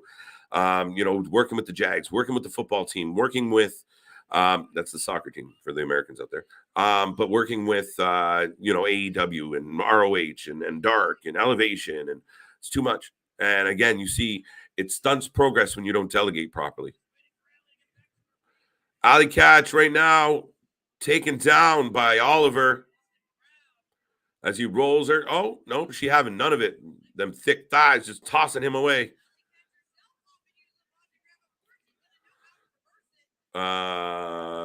Big Nick coming in for the chat. Oh, no. KJ has pointed out in my video, Sammy Guevara versus Ricky Starks TNT title. What about it? It should happen or is happening? Sammy, I don't care for Sammy. All the fucked up thing about the Sammy situation is this, guys. Sammy Guevara, on the scheme of things, Sammy Guevara could quit wrestling right now, and nobody in wrestling would give a fuck. It has no impact on your show. So the fact that this guy is causing or is involved in so much bullshit, Tony has to see that and go, he's not worth what he brings. You're not getting an extra 500,000 viewers or clicks or anything because Sammy Guevara is there. So if Sammy Guevara's got beef with Eddie and then Andrade, legitimate quality wrestlers, and then other people he's having issues with, and there's been other issues where he's being sent off for, fucking, double blockbuster by Effy. Woo! But to me, if you're gonna go to bat for a guy, if you're gonna protect a guy, if he's Shawn Michaels and acting like a complete prick in the locker room, and you're Vince that doesn't want to get rid of a guy that you see as being one of your top guys, fine. But if you're Tony Khan and it's Sammy fucking Guevara getting in fucking scraps and fights and saying stupid shit all the time, cut him loose. Get away from him because he doesn't add anything. If we don't get any more Sammy Guevara matches on Rampage and Dynamite for the rest of our lives, the show, we're not going to be any more disappointed than anything else. It's fucking dumb. And everything you hear from Sammy's camp is always bullshit and controversial. And the only thing I can say on the contrary to any of that is when Sammy and Tay first went kind of public with their relationship, they had so much heat. They had an opportunity to ride that. Instead of Tony riding that, he put him in a fucking in an angle with another heel set, and it just fizzed everybody out. Call it the way I see it, folks. We're getting there. We're getting there. Swerve and Keith Lee as heels. I think they're great as heels. I was the one that thought the night at Arthur Ashe that would have been a perfect night to have about 5-6 false finishes where you almost think the Acclaim got it, almost think the Acclaim got it, almost think the Acclaim got it, and then they lose it last minute by cheating, by hook, by crook. Alley Cat, by the way, getting beating. The boys are just sent on. Big kick out by Allie. But yeah, I mean, I think you had a chance to really expand. And I do. I want the Acclaims to have the belt. You see how over they are. I'm not taking anything away from them. I just thought you could kind of, you got the fish on the hook with that one. You could have dragged the fan base along a little more and gave us a reason to tune in next week and then the next week. My thought. They genuinely need at least 4 hours of TV every week, and Dark and Elevation should become an ROH show, making it worth watching instead of just being a record booster. I like that shot as far as you convert Dark or Dark Elevation. Oh, shit. Charles Mason comes out of nowhere and drills Allie Katch.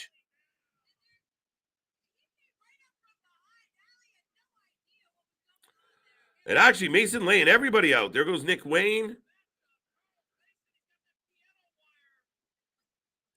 And now, for those who don't know, Charles Mason is known for his piano wire. And there he goes. He's got Allie.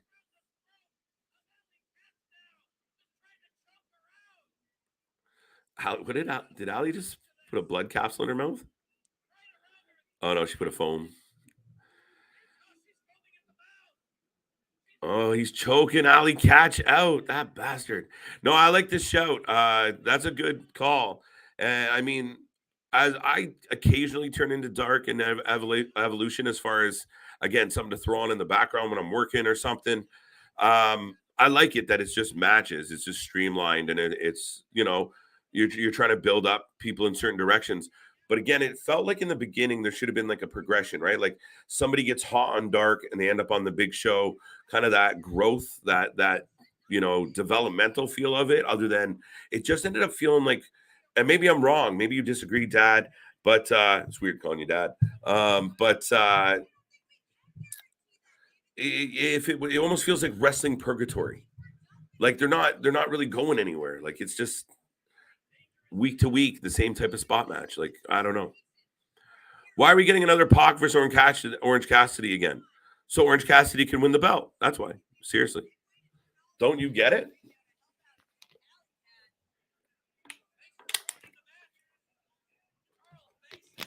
And listen, I'm one of the guys that advocate for Orange Cassidy, just for the record. I like Orange Cassidy. I like the fact, again, my measure of a wrestler often, and people can go on all the time, what about his work rate? The job of a wrestler is to get over with the crowd. You got to reach out and you got to touch the audience. If the audience doesn't give a fuck for better or for worse, then you're dead. You don't mean anything. Oh, there's Effy carrying Allie Katch out. And yeah,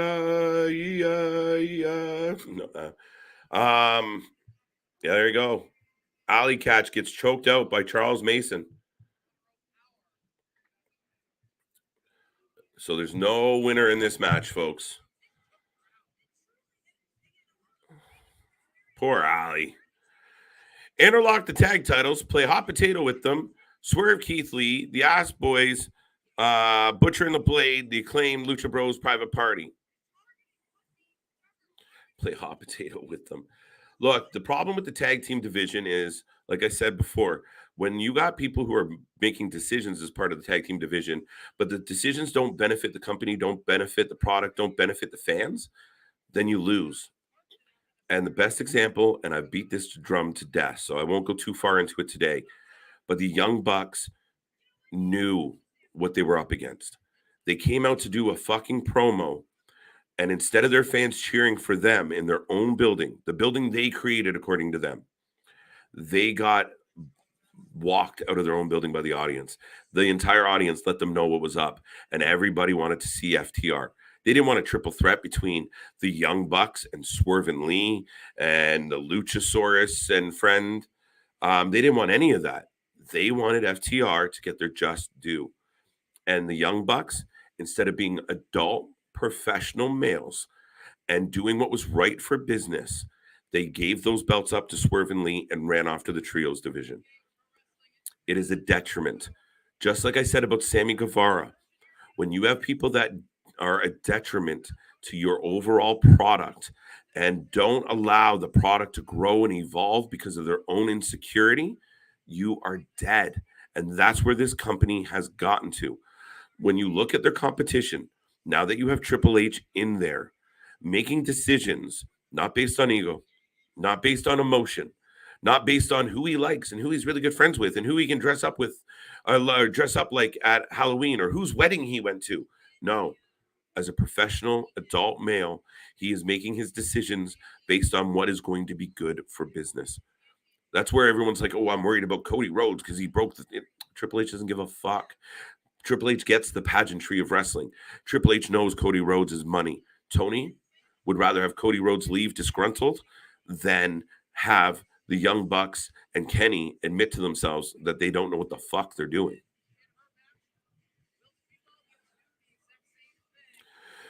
I know TK is busy, and I agree with KJ is losing some confidence, which is why I was saying it would do him well to delegate a bit. He has plenty of talented people to use them. Yes, absolutely. Right now, I got Mike Bailey coming out to the ring, by the way, folks. So the action continues on GCW. I know a lot of the chat has been about other things, but I appreciate it. Keeping me company here on a Canadian Thanksgiving, a Canadian Turkey Day. You know, I got vitamins in my head, turkey in my belly. Life is good. I hope everyone out there is thankful for whatever you got. I know I'm thankful for whatever I got, and I'm definitely thankful for anybody that even spends a minute on these streams. We will be back tomorrow. I probably won't be solo tomorrow. The boys are taking a little bit of a breather. That's why they call me Mr. Every Night, because I'm here every night, sick, not sick, holiday, not holiday. We just keep showing up. This is what we do. Outwork everybody. We will be back tomorrow, the season premiere of Raw, the 25th anniversary of DX. More from Bray Wyatt, more from the Wyatt family. Do we get an episode of the Firefly Funhouse? See, I'm working on it. But lots to unfold, lots to talk about, lots to get into. I can't wait for tomorrow. And that's the best part of all of this. If you're eagerly anticipating the next episode, think of your favorite shows when you get like that 4-show run on Netflix and you get to that last episode, you're like, fuck, now I got to wait 6 weeks for the next one. That's how wrestling should have you feeling. And that's what Bray Wyatt, that's what the White Rabbit, and that's what Triple H have done. We will be here for that. NXT will carry on. Dynamite on Wednesday. Thursday, we'll have another special guest. We'll be doing another interview, so that will be fun. Then we'll have Let's Rumble. Friday, we're coming in for a doubleheader. I don't think this Friday is a triple or quadruple header. And then Saturday, we have more coming our way with Halloween Havoc and such on the horizon. Stay tuned, like, subscribe, click that little bell. Let everyone know we are here. Tell everybody. You see a stranger with a wrestling t-shirt, you tell them about us. If you're in a chat room, if you're on Reddit, if you're fucking out there anywhere, just let them know about the Wrasslin for Life Network, keeping everyone live and up to date constantly. And we spend more time with you guys on this mic and on this camera than anyone else. So thank you for joining us. That was my little tangent. Speedball is in the ring. And Mike Speedball, the X Division champion in Impact Wrestling, and he is taking on Yamato. There you go. We got a hand slap instead of a handshake. If you guys want to make a prediction for all the matches at the Wrasslin for Life Network, we take your prediction on the next match that we have to be watching. And we right now are watching Yamato versus Mike Speedball. Back to Dad World Order. Actually, 1 second.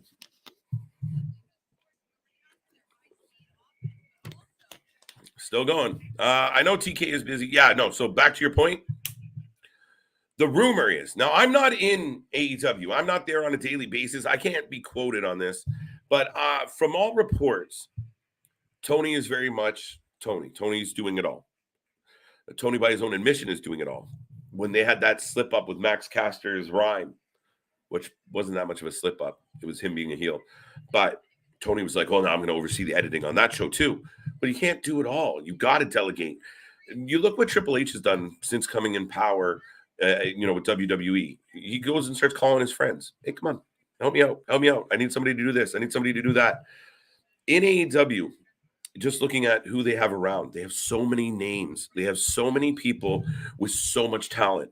Like to me, they brought in Madison Rayne to be a trainer. Well, you have Serena Deeb. That's another person that can help develop. You have William Regal. You have Samoa Joe. You have The Big Show. You have Mark Henry. The list goes on. Jerry Lynn's there. And Jerry Lynn does help. And there are people that, but I feel like the end all decisions, no matter what the creative people around him think, you run into the problem of the guys like Jericho, the EVPs, people that are very close to him going, this is what we should do. And then he needs those people to make his vision work. And I think it should be the other way around. I will be clear about this. And anybody out there can challenge me any day of the week and talk about this. Me and Tony Khan, if we were applying to run a wrestling company, have the same fucking resume prior to his daddy buying him this company. It's that simple. He doesn't have any expertise. He doesn't come in with a wealth of knowledge. No different than you guys out in the chat, just like me. He was just a fan. He was just a guy interested in wrestling. He just had a bigger piggy bank than I did. If any one of us out there had a billionaire daddy and we wanted a wrestling company, I mean, we've been on this stream feeling good on a Saturday night, on a Friday night, on a Wednesday night, vitamins on the brain, feeling A-okay, and still making better wrestling decisions than Tony Khan. Think about that. A lot of people, Mr. Booker of the Year. That was something he made up because Meltzer is in love with him. It is unfortunate that that he doesn't realize that. And, for all the years, one of the most important things I learned growing up was that you're only as good as the people around you. So if you want to run something, you want to be a coach, if you want to run a business, I mean, this is why I love doing this channel. I surround myself with really good people that have the same hustle and grind as I do. And that's where you see us on here all the time doing this and working behind the scenes all the time because they share that vision. For Tony has no expertise. He is not a booker. He didn't own other companies previously. He didn't run 3 or 4 indies and to give it a chance and to learn about, how to do this. He just had a lot of money and he got to do it. So it's fucking dumb. It is short-sighted. It is not intelligent to not look around at people who've been in the business for a certain amount of time and have a certain level of opinion that matters, a certain level of respect and regard and insight, and to not sit back and take all of that in, to not go, hey, Regal, we're going to run this angle. We're going to throw Jericho off this cage. And Regal go, oh, bloody hell no. And not listen, that's the problem. But when you sit in a room and it's Kenny and it's the Bucks and it's Jericho and it's fucking Fuego and Sammy, and they're all going, Tony, you're the greatest. Tony, you're the greatest. We love you, Tony. You're so good. Why don't we book this way? And he goes, yeah, guys, let's do it. Because it's all friends wrestling at the end of the day. And you see it. You see the shitty fucking booking. And you see the people that have his ear get the gratuitous matches that run long, the gratuitous gimmicks, the gratuitous angles, the gratuitous wins. He has no more experience than anyone else on this stream right now. It is just the way it is. Exactly. He came in as a fan, and that's great to an extent, and it made the shows really fun and exciting. But now they're established, and he needs to utilize Regal. Henry, look, there you go. Great minds think alike, Dad. At very least, give the bookings to the women's division, literally anyone else. Listen, the tag team division's a shit show. You remember that first press conference? I'll never forget it. And the Young Bucks stood up there and said, we're going to give you the best tag team wrestling division in the world. And I believe them. I knew what they did in New Japan. I watched their work. I know what they could bring to the table as far as entertaining wrestling. Then the Lucha Brothers come out, and I'm like, oh, fuck, I'm in. Let's go. And then you had that little tournament in the beginning, and Private Party looks solid. Got the big W on the Young Bucks. But they, the tag team division just, again, fizzled. It lost. There's no focus to it. There's no streamlining. There's no clear cut anything. Women's division, even worse. I don't feel like the women's division ever got out of the gate because instantly you were booking the wrong people. And people might disagree with me, but I didn't like Rio as the champion. I didn't like her as the first champion. I didn't like her having a second championship. I like Sheeta. I like Sheeta a lot. I like Britt Baker. But even Britt Baker ran out of compelling people to wrestle. That division was light. Like, all right, so-and-so's coming from this company and they're going to fight Britt, but it's a one-off, right? You had an opportunity with Thunder Rosa, but it didn't really pan out. But yeah, I mean, it's just crazy. Where are we going here? Are you live reacting to IWRG, Lucha, and New Japan? No, we are not, Negro, or Eric. But right now we're doing GCW Fight Club, and that's it for today. I think we're going to call it a day. I don't think we're coming back for those 2 shows tonight. We won't be doing that tonight. We will be back for Monday Night Raw tomorrow night.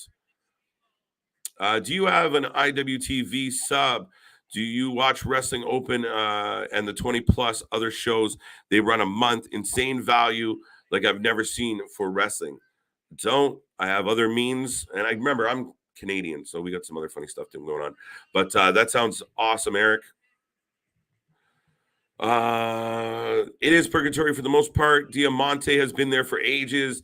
They use it as a device when they need it for TV, but more often than not, it's just used to boost records. Yeah, I guess. I don't even know what's the point. Like, as far as boosting the records, who gives a shit? Because it doesn't really lead to anything. If it meant something, fine. But if Diamante is 47-12 in dark, so we've never seen her on TV. Then you put her on TV with Trina? What the fuck? I don't know. Jack, how you doing today? How you doing, buddy? Welcome back. Welcome back. Welcome back. The chat is lively. I appreciate the talk in the chat, folks. Right now, a really, really good match, by the way. Yamato and Speedball have gone back and forth. I've been a fan of Speedball. Speedball became an indie darling. He moved on to be the X Division champion, and he is kicking the chest in of Yamato right now, who's no-selling it right across the board. Not one. Oh, grabs a leg. Forearm, and drills both men down. Where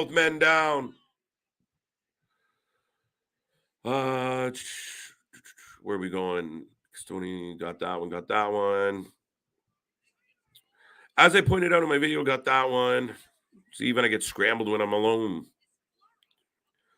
They generally need at least 4 hours. I got that one. Sorry, folks. Got that one. I'm doing well. I got more than I thought. Jack, how you doing? You're the only live reactors for this program currently on Twitch and YouTube combined. Eric, if you're new here, which I think you are, we are consistently the only ones. Yesterday, instead of just doing Extreme Rules, we did GCW Night 1. On Friday, we did 4 shows. We did Bound for Glory, Rampage, SmackDown, and Battle of the Belts. We've covered XPW. I almost need Nick here for the what's, but we've covered XPW, GCW, New Japan. We did Battleground Wrestling. We do everything. If the show is compelling, we will be here. We got NWA shows coming up. We got more Impact shows coming up. We have more GCW coming up. NXT, Halloween Havoc, so much more coming your way. So, yes, we appreciate the love. We appreciate you stopping in. What is up? Oh, there you go. Fellow Canadian. Happy Thanksgiving, sir. To be fair, I think Punk coming in made TK a bit of a tunnel vision, which I'm hoping now the rose-colored glasses are off and he turns it around. I think it's a case of when you're young and you're new at something, and Tony was, and he was having a lot of successes, right? Even the double swerve night was a big night for him, and everybody patting him on the back. Great job, Tony. Great job, Tony. But a lot of the things that he was doing well, including the Punk thing, didn't require Booker of the Year. It didn't require creative. All it required was paycheck. Sign here, go in the ring. That's all those moments, a lot of those moments required. There was no vision, and you could see it with the booking that led after Punk got there, and after Adam Cole and Daniel got there, and after others got there, Ruby Soho, Miro, Andrade.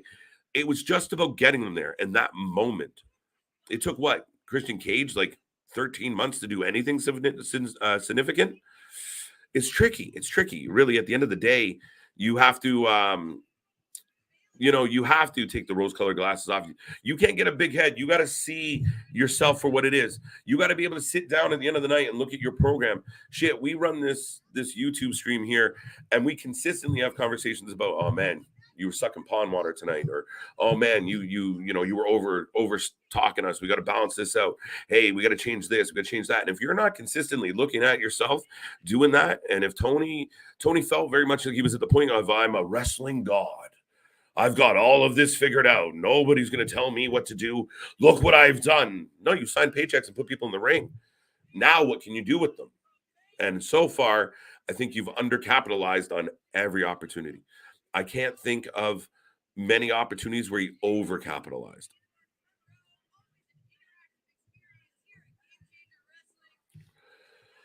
What's up, King Jordan? KJ the second. Did you watch Wrestling Princess 3 last night on the West Coast Pro and Bloodsport Pro? No, we were watching Extreme Rules live with the fans, so we didn't catch those ones. And some of the small ones, Eric, some of them get tricky because, like you said, the access to them, getting them is a little hard. Plus, there's only so many hours in a day and only so many hours that we can really be on here talking to everybody. You don't really watch to react to things. You don't really watch or react to things I watch or enjoy. Oh, that happens. Sorry, buddy. Can't make everyone happy. Not everyone's cup of tea. You didn't watch Action Wrestling or Limitless or please, yeah, dude, because there was 4 other shows that were way bigger. What would you like us to do?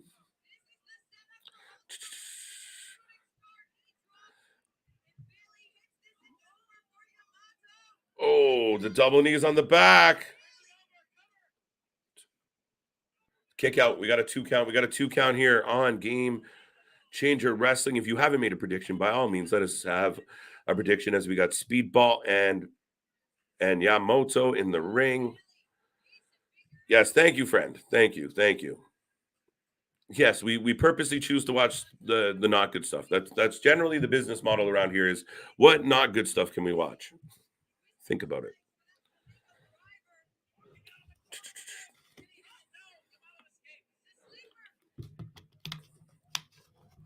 Bum bum bum bum bum bum bottom. But that's it, folks. We are rolling along on this Thanksgiving Sunday.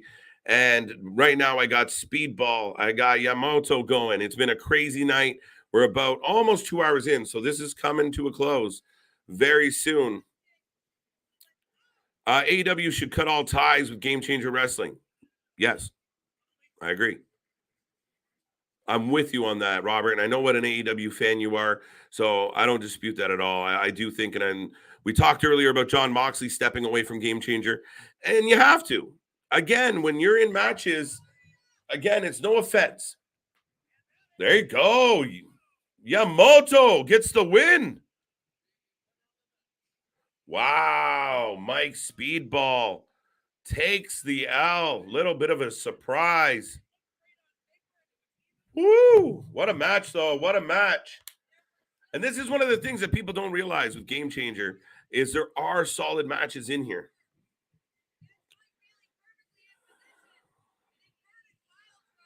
All right. Eric, I don't know if you just showed up to get on my nerves or you just wanted to come and point out shit, but nobody's covering all those rinky dink shows. No one's doing it.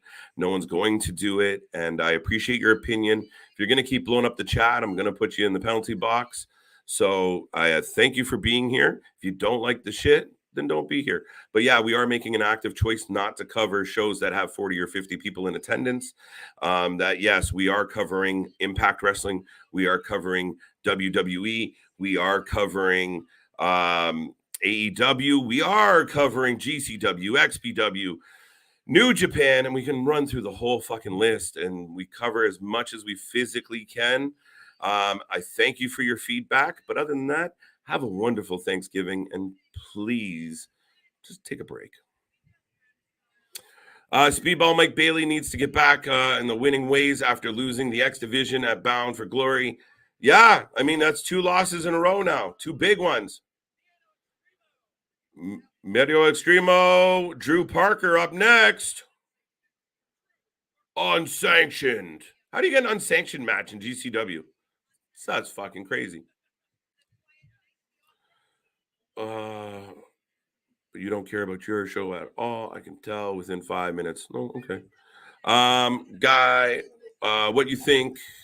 Carlos, what do you think is good and what others? Yeah, thank you. Thank you, Carlos. Thank you. The fans like what we're doing. Yeah, some people just like to think that their cup of tea is the best tasting cup of tea. But I mean, that's all you can do some days.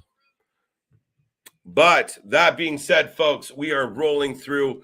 We thank you all for being here today. What a fun day. And the action continues. We are getting a mat change right now. And we're heading towards, I believe, let me double check. But I think we're heading into the main event right now. No. We might not have got the second. Got that one. Oh, shit. Yamashita and Ciclope haven't happened yet. All right. So we got a couple matches to go. We got the main event's going to be strapping for that one. Who's wrestling right now on GCW? Damien. We're about to get we are about to get Miedo Extremo and Drew Parker. I think. Well, they're breaking out the garbage can of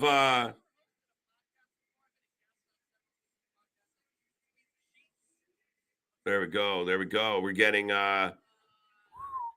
we got panes of glass. We got light tubes. We got garbage cans. We got doors. We got chairs. We got carnage being set up in this ring right now. Folks, if you're just tuning in, the chaos is just beginning. Damien's got Drew Parker for the win. You know what, Damien? I'll agree with you on that one. I hope ROH gets a TV show. Yes, I hope so too, Robert. I really hope that Tony works that out. I know it can't be easy. I know a lot of us are like, why figure it out, Tony, and throw some money at it, right? But it's not always that easy. There's a lot of things to figure out. It would be really nice to get a quality, no Jericho Ring of Honor.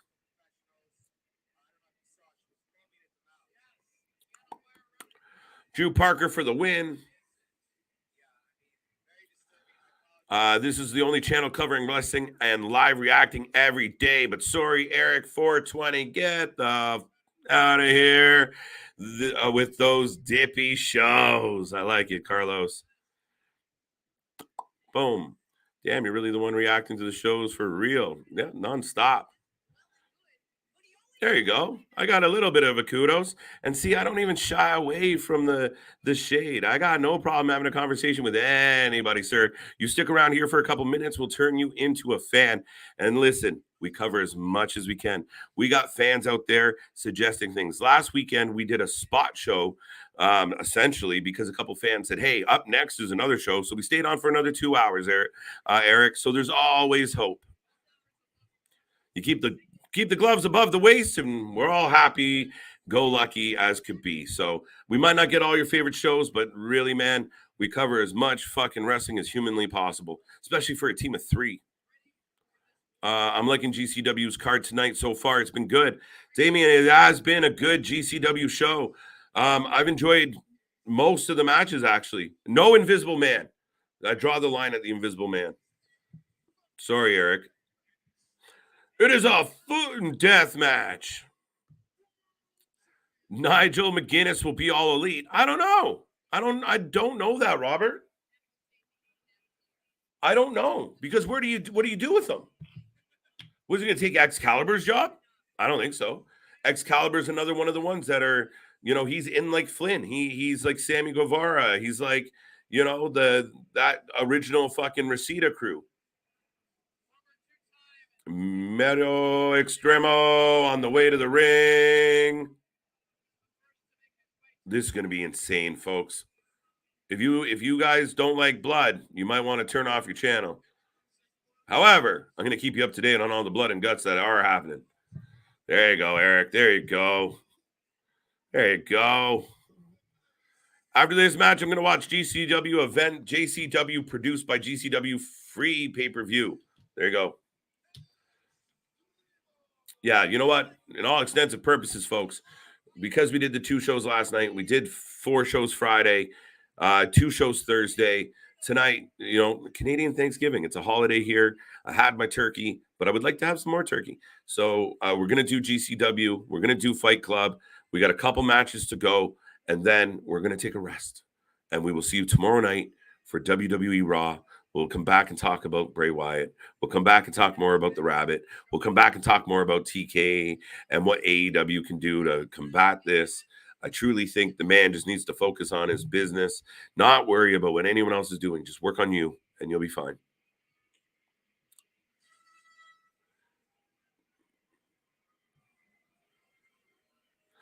Drew Parker on the way to the ring.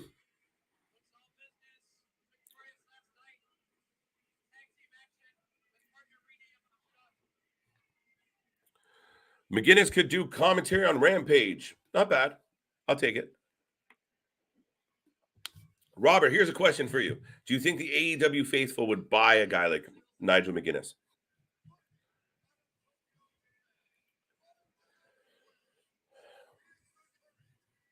That's my question. McGuinness would be good if ROH gets TV deal commentary or on-screen GM. I love Riccaboni, though, so maybe not commentary. That's the tricky one with this DWO, is that I'm a big fan of the Ring of Honor. I wish the Ring of Honor announce team was AEW's announce team, and maybe them too with Taz. I'm a huge fan of Taz. I think we all are. Parker comes bearing darts. I'm gonna try and hit some bullseyes. Yeah, hang on tight, Eric. This one's gonna get interesting. The title is up. Here we go. The ref's got his goggles on, so you know we're gonna get some carnage. Wow, here we go. Ding, ding, ding. If you haven't made a prediction yet, Drew Parker, Miedo, Extremo, let us know who's going to take the W. Shit. I'm gonna go Drew Parker retains. Yes, they would. So you think they'd accept him? That's cool. You know how particular they can be, though, right? So, I mean, they could look at him as, oh, it's just the British WWE guy. We don't like him. But yeah, Nigel on Rampage wouldn't hurt. Is Drew Parker an indie darling? Yeah, I think so. I mean, GCW is full of kind of the indie darlings. Like they got a good collection of guys that are on like indie runs where that's kind of how they end up there. I mean, they're kind of, they've kind of taken that part in the marketplace as far as where they've positioned themselves in the wrestling world. Wow, this is like, sorry, quick side note. I know not everybody at home is watching the action that I'm watching right now. It is some of the slowest. Like, I think Extremo is hurt. He's wearing like his arm is heavily bandaged. They're transitioning almost like they're training, like you would do with like when you're teaching someone to dance.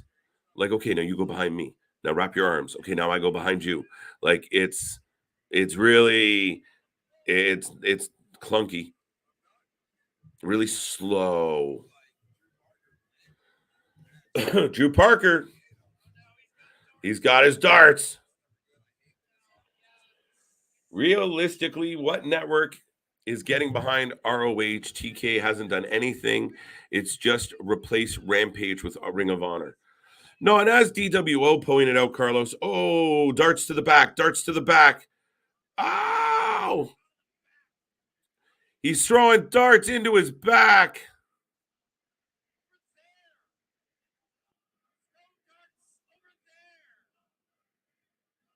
What? I don't like darts, says the commentator. All right, we got him set up again. Oh, that one bounced out. Look. Ow!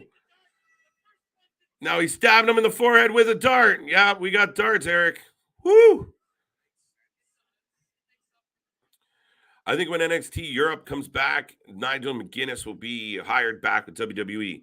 That is highly possible and highly makes sense, Damien. Ugh. So now he's got a joiner stuck in his forehead. Told you this match was going to get crazy. Didn't even waste time. I agree. My dream team would be Riccaboni and Taz. Riccaboni is so damn good at making you feel invested in every match and explaining things.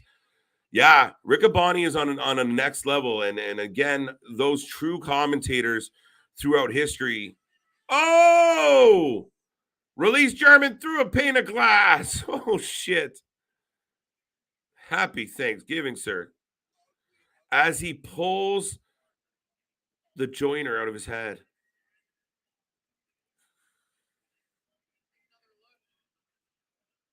Ugh. Yeah, no, Riccaboni makes you feel. It's a guy that you could tell was passionate about wrestling. That's what I love about Riccaboni. To me, Excalibur has trouble conveying the story. He's a guy that knows wrestling really well. Probably knows more about wrestling than I do. I'm not going to argue with you about that. Been around wrestling longer than I have. Fine, fair enough. But he doesn't convey it very well. He doesn't tell a story very well. I'm never sitting on the edge of my seat because Excalibur has me there. He's sitting next to a guy that will go down in history. And I mean, he takes a lot of heat in AEW, but JR is a guy that made you feel, made you believe. Paul Heyman on commentary, even Vince McMahon on commentary. When Vince would get into it, you know, he really made you feel. And now we got light tubes exploding.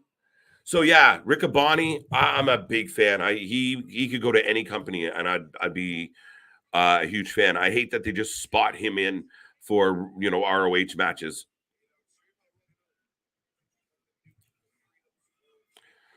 This is one is getting violent. Yeah, we got a 2 count. We got blood. Yeah, no, right away. Parker's bleeding, running down his face. Of course, Extremo's already bleeding from the dart shots to the forehead. Oh!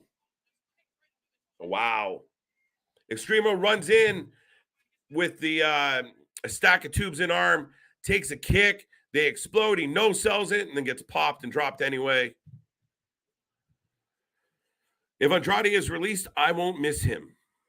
Yeah, because you don't use him. Andrade's like the old pair of socks in the back of your drawer, which is unfortunate because you won't miss him. Know when you'll miss him, Robert? When AEW fans or Tony Khan turn on WWE programming and there's Andrade tearing the house down with Johnny Gargano, or there's Andrade tearing the house down with Drew McIntyre, or Robert Roode, or Dolph Ziggler, or we can keep going, Ciampa, or Ricochet. Imagine Andrade Ricochet. Let's fucking go. Are you kidding me? I'm all in for that. So, yes, the AEW fan base shouldn't miss Andrade. You haven't got anything from Andrade. And I don't know whose fault that is. Now, unfortunately for Andrade, Rush has taken over his gimmick on one show, and Selena Vega just moved in with Escobar on the other show. So I don't know what the hell Andrade is going to do. But I thought getting Andrade back with Selena Vega would have been the best thing going for him. And wow.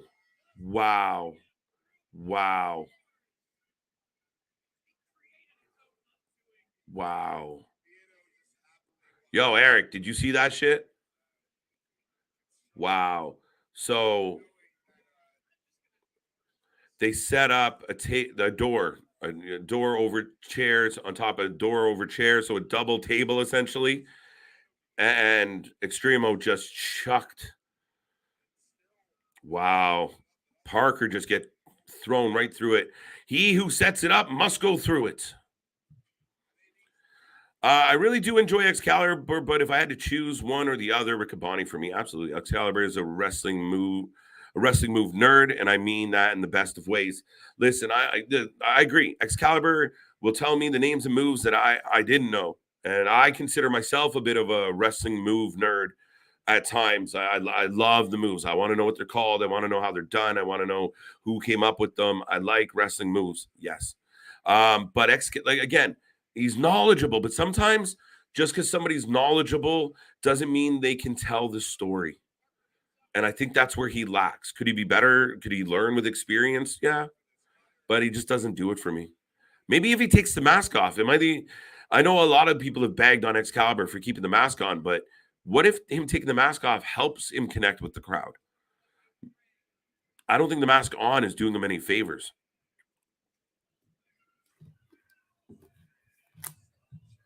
Bear with me, folks.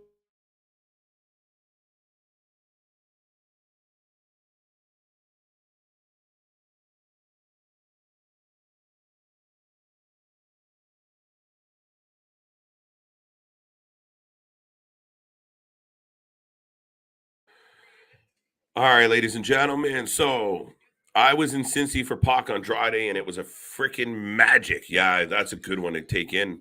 Really would like to see him utilized. I agree. Lately, I think because of the changeover in NXT, I kind of went down a bit of an NXT rabbit hole as of late, and kind of went back to the beginning. Because I'll be honest, when NXT first kind of started growing, you know, those early years with Seth and Bo and Big E, and you know, Roman was in there for a minute.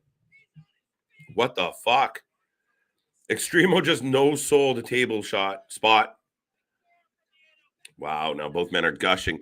But yes, but going through that rabbit hole, DWO, I definitely got to see a good handful of Andrade matches. And Andrade was Zelina as a heater. She was great at messing with the matches. She was great on the microphone. He didn't have to say much, and he was over. And then when he got in the ring, he gave you good matches. I forgot how good Andrade McIntyre was as a match. It was fucking excellent. And this is a guy who was NXT champion. This is a guy with lineage. Like the whole feud with Sammy. Like Sammy brought up the fact of, oh, this was a favor hire because of your father-in-law. You dumb fuck. His father and his father's father and his family are entrenched in wrestling. He doesn't need Ric Flair as a favor hire. And that's bullshit. Sammy Guevara is more of a fucking favor hire than anybody going. Oh shit, kicked out at 1. Oh! 2. Wow.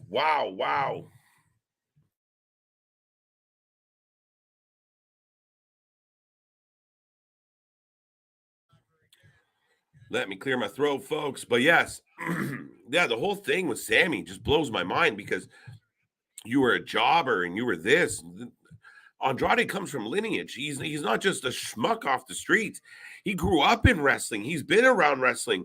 And when he goes back to AAA or CMLL, the guy's revered because people know what he can do.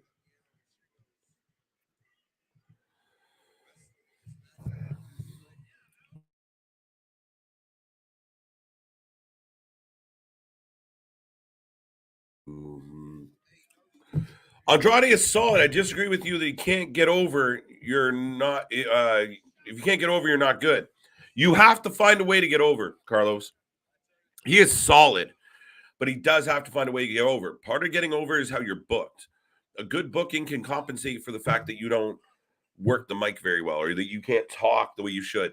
A good heater helps.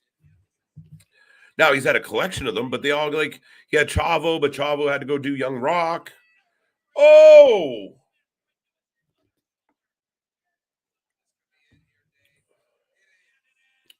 Finally get the win. We get the V trigger on some light tubes. And there you go. Parker retains.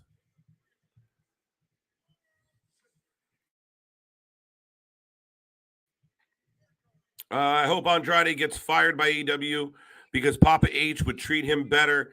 Could you imagine Charlotte Flair and Andrade running like a queen and king of wrestling attitude where they both, like Charlotte almost becomes Andrade's heater? Think about it. It's not bad. Could it be a funny storyline if he loses this match and then Regal sees he is ugly and won't flirt with him anymore?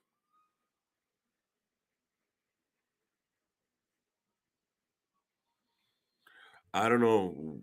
Wait. I don't know. Should AEW try and sign Sasha Banks? Yes, but they won't. I don't think they're going to be able to pull that off.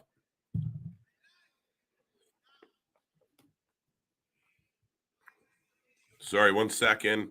Extremo is got a microphone.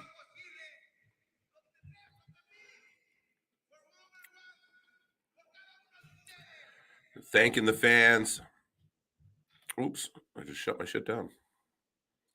That's not good. All right. Yeah, I mean, everybody should, I think Sasha Banks. Now, I'm not the biggest Sasha fan, but I can't deny her level of stardom. I can't deny that she's over. I can't deny that it would be a huge pop wherever she shows up. I'm sure Tony has tried. I'm sure Tony's had conversations. I'm sure Tony's had feelers put out there. He'd be stupid if he hadn't. Andrade could go back to NXT and make noise with him and Braun or Hayes.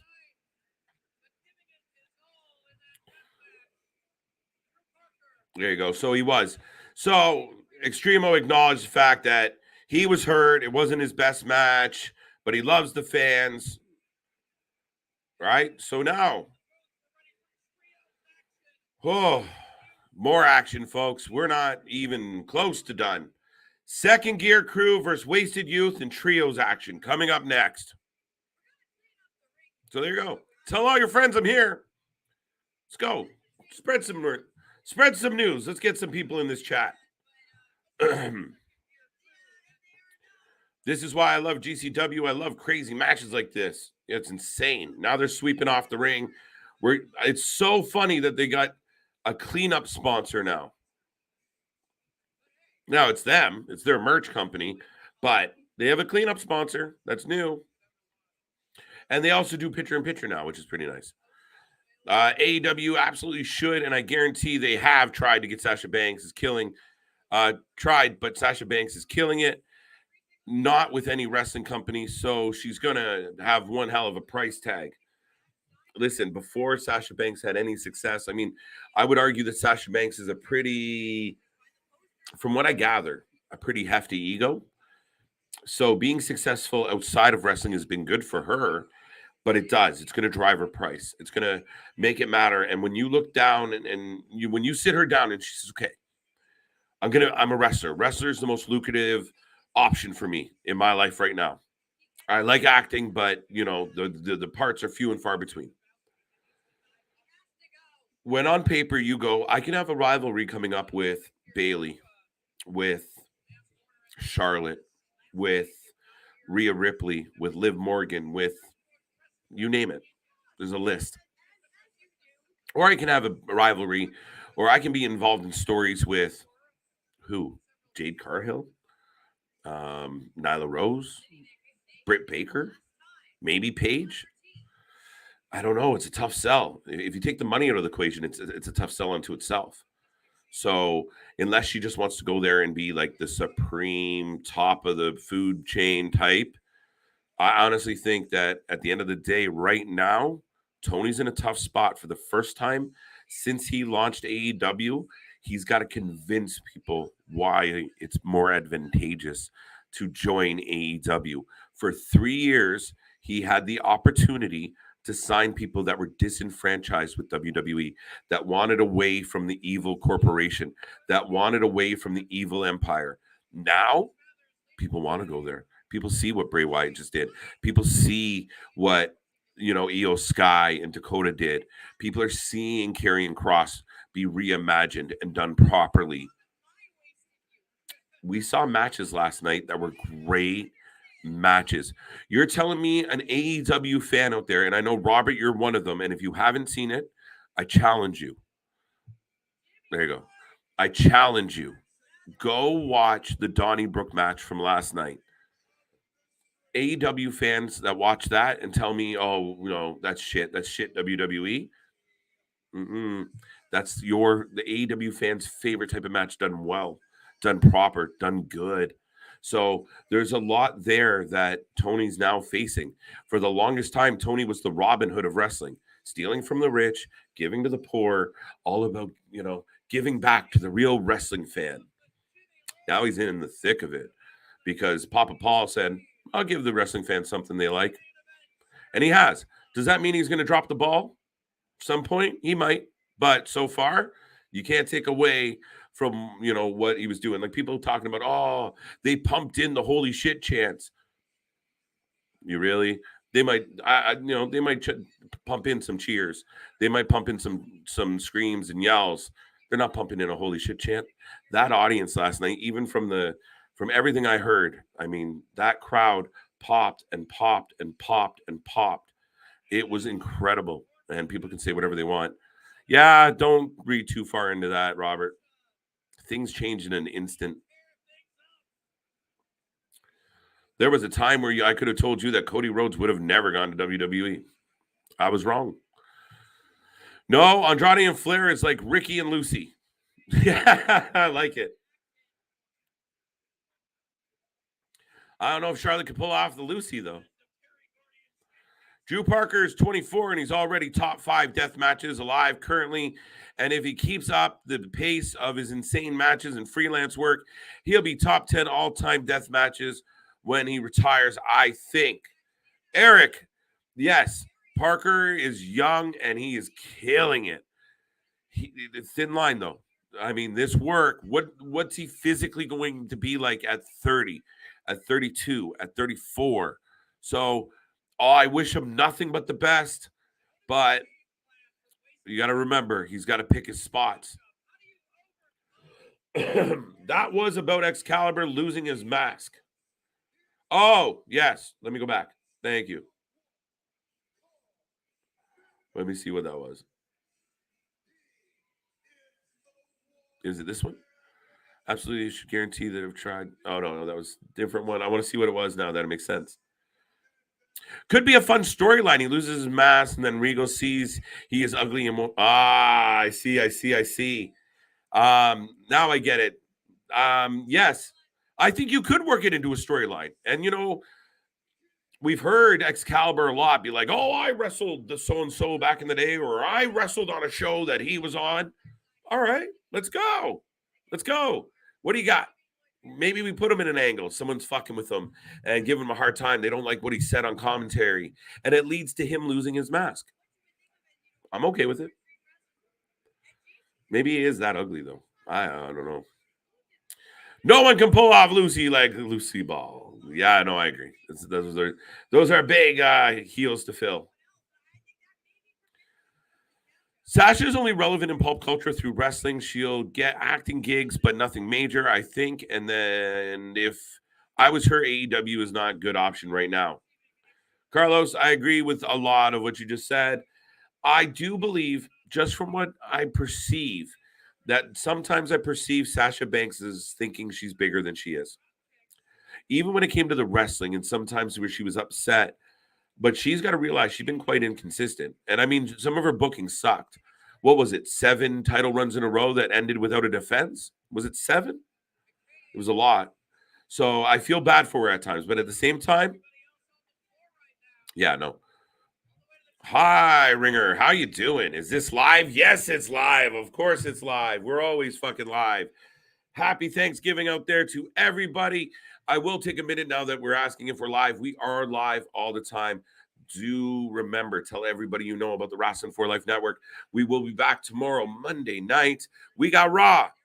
We might have Bray. We might have some more answers. We might have some more questions. We got the 25th anniversary of DX, and we also have Austin Theory versus Gargano, Seth versus Lashley for the title. Lots going on. Lots. So tune in, like, subscribe. We will be here all week long for all the shows.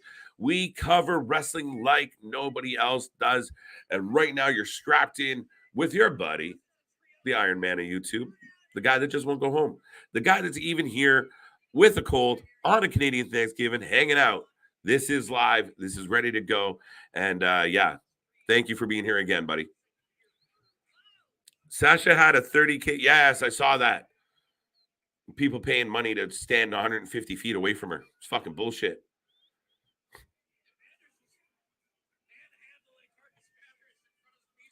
Holy shit. This trio match is all over the gymnasium. Where's my buddy Eric? Eric, where'd you go? This match is chaos. Could Sasha use her real name if she came back to WWE? I'm sure if she pitched it and it made sense, and she could sit down and say, I've been known as Sasha Banks, and sit down with one of those, in touch interviews with like a Michael Cole of like, I was known as Sasha Banks, but the real me is Mercedes. They still probably wouldn't do it for the merchandising side of things and the trademarking side of things. But if she really wanted it and she was in a position of power when it came to negotiation, maybe.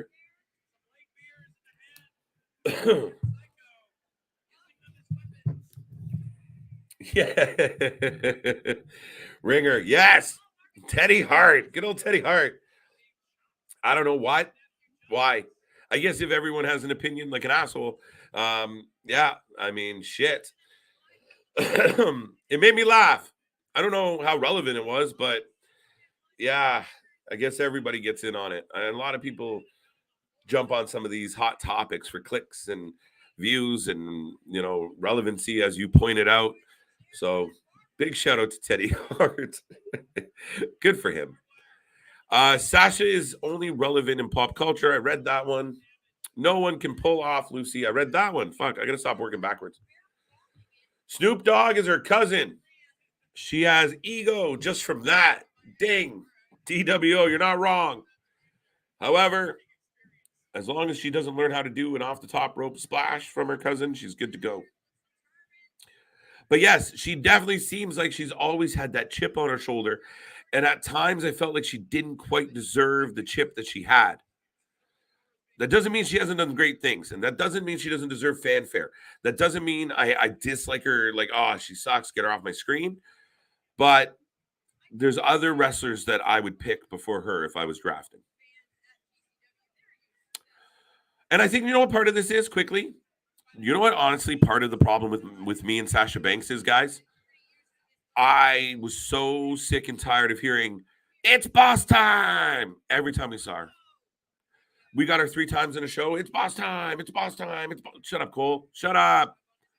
Shut up.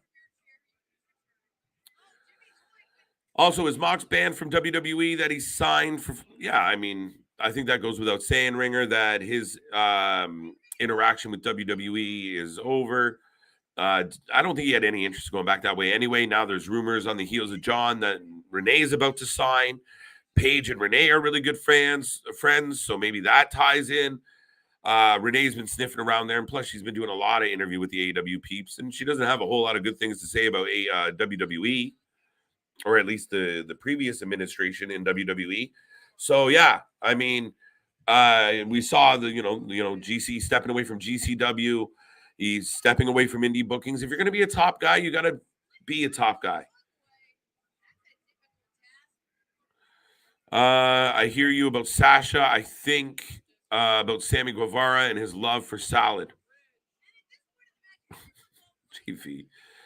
Hopefully Charlotte stays away from the title when she comes back and works a more mid-carder build up to them. Carlos, I don't know, buddy. I really don't. I mean, that's a tough sell for me. I really think that could go either way. But I think Charlotte just kind of naturally is the top of that food chain. She is the best doing it, or has been until her hiatus. But Mance Warner has, I think it's Jimmy Lloyd up on top. Oh, through the doors and the chairs. Damn, everybody's bleeding. Everything I hear about Sasha Banks, I think Sammy Guevara loves. Oh, okay.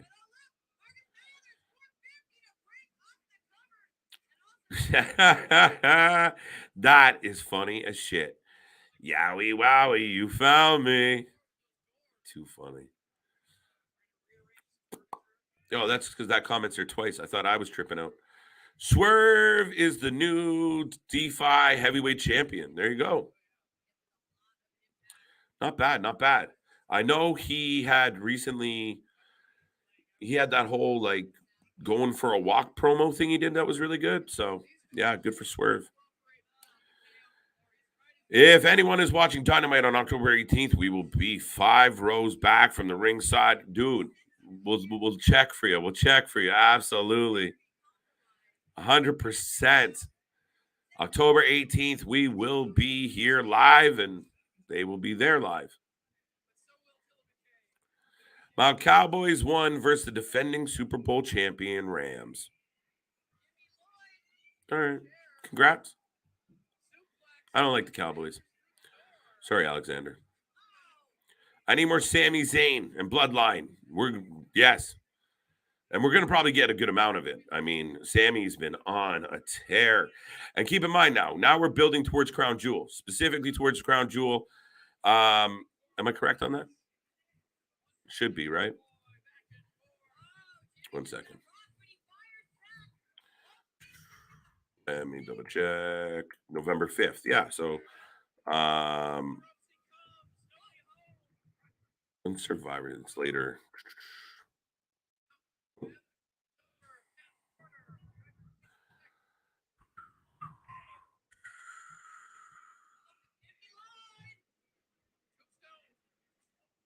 Yeah, the 19th.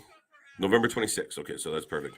Yeah, so we're building towards Crown Jewel now. So we will get a lot of Roman. We will get some Logan Paul. Oh, shit. I don't know if anyone out there is watching GCW Fight Club right now. It is a trios match, and it is fucking carnage. Imagine me swearing on a Sunday like that. My apologies.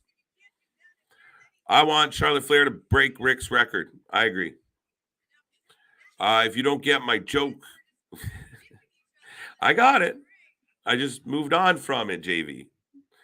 How long is Becky, and why wouldn't he be? Anyway, how long is Becky Lynch out? I don't know. I feel like she should be close. I know our buddy Dale had said, no, she's still injured, but I felt like she could be close. They are dismantling the ring, by the way. Oh, they just threw him through a door covered in barbed wire. The Wrecking Crew is destroying. Jimmy Lloyd back in the ring with a chair, misses.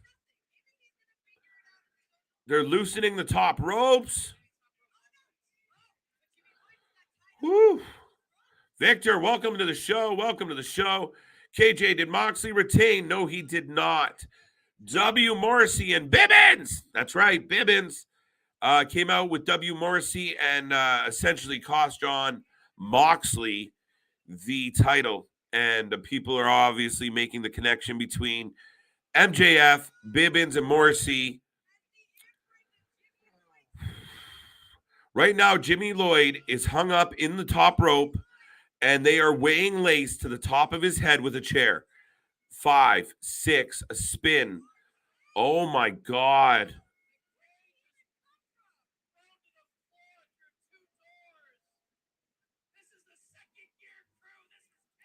The second gear crew is destroying everybody to the point that I refer to them as the Wrecking Crew.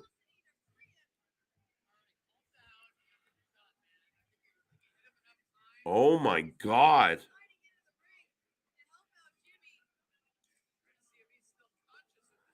Jimmy just took about 8 chair shots. No hands. Wow. No luck there, Victor. But the Rams suck. Okay, I agree. What do you like, KJ, the Toronto Argonauts? No. I mean, again, you always want to support local and support your hometown. It just there's been no buy-in to the CFL from me for a long time.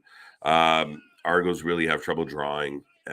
Some of the other markets in CFL, Saskatchewan, Hamilton to a degree, big fan bases. Toronto, not so much. Mance Warner. The Second City crew has absolutely annihilated this young team. Now we got a ladder. Jesus Christ, what more can we do? I'm JV and I have problems. I'm KJ and I got problems too. What is Tony Khan doing with W. Morrissey? I don't know. Anyone else out there have an opinion on that? I honestly don't know. I have no idea what they could be doing with. I have none. W. Morrissey's just a part of a faction. He's just another dude in a faction. And since he's come to AEW, he looks rough. No offense. I got used to seeing him in Impact, and in Impact he was a contender. He would come out and he would look ready, and he was jacked, and he looked good. But since he's come to AEW, he looks straggly and a little weathered, like he could use a nap. And yeah, I don't know. Anyone else got an idea what could possibly be happening for W. Morrissey? I didn't expect him to show up with Bibbins last night, that's for sure.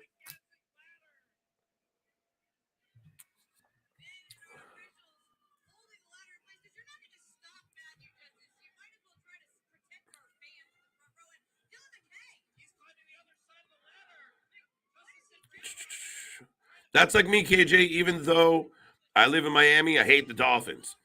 Hey, don't get me wrong. I'm a diehard Maple Leaf fan. I bleed blue as much as it's to my own detriment. 1, 2, 3. That was almost unnecessary, boys. They did this big ladder spot. Oh my God. I think I think Matthew Justice might have actually hurt himself.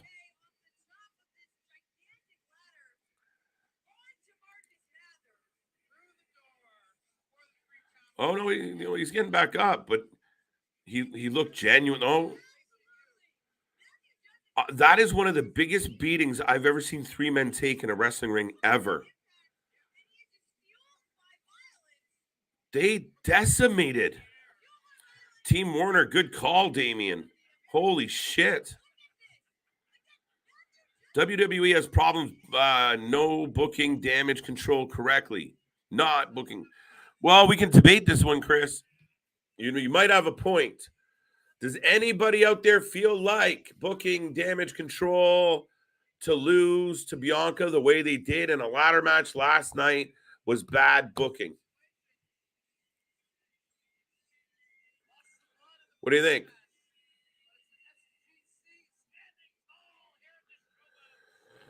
Wow. By the way, big win. The boys are having a beer.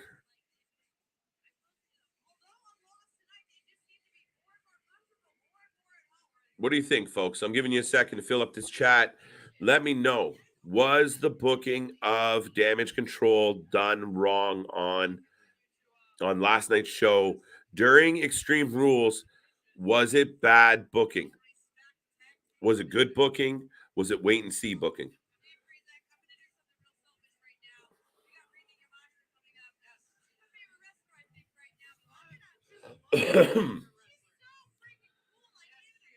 Let me know. Hey KJ, you remember Action League? Now the kids show, the faction with Sunny Kiss looks exactly like that. That's funny as hell, JV. Oh wow.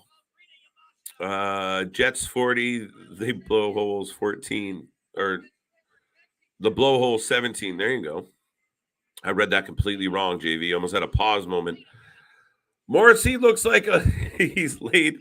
Allegedly. Morrissey looks like he snuck out.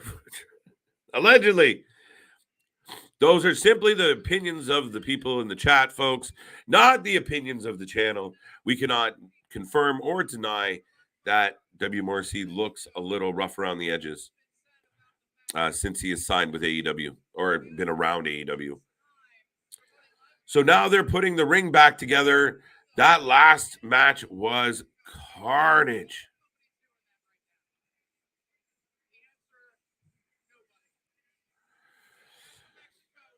Taya Valkyrie is the new belt collector. She has titles in Impact, MLW, and AAA.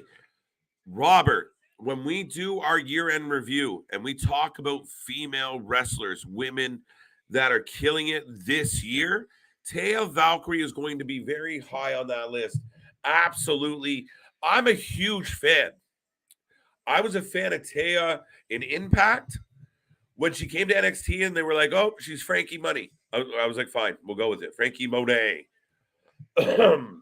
Let's go with it. And then they booted it, they punted it, and they released her. Since the release, she has been outstanding. She goes in good matches. She goes in death matches. She goes in hardcore matches. She goes in tag matches. She's in every aspect she can be, and she is solid, unbelievably solid.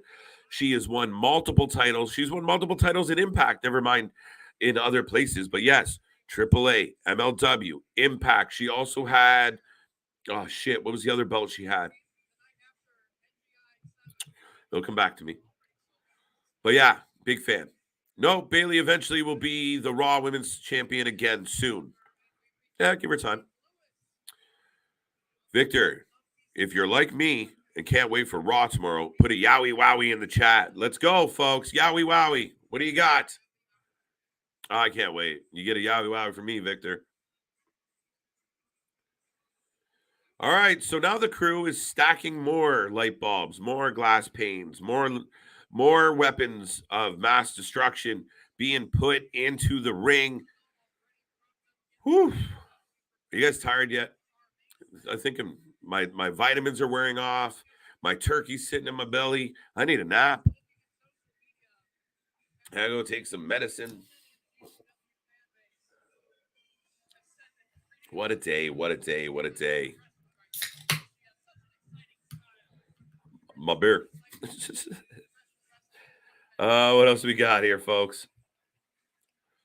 My question is, how does Bayley justify a rematch she lost clean with assistance? Carlos, that was my question. That's why that's why I questioned the booking of it. And again, we call it the way we see it. We were big fans of last night. However, I was a little suspect on this one. What do you think, folks? What do you think? Like, is Bayley in a bad spot?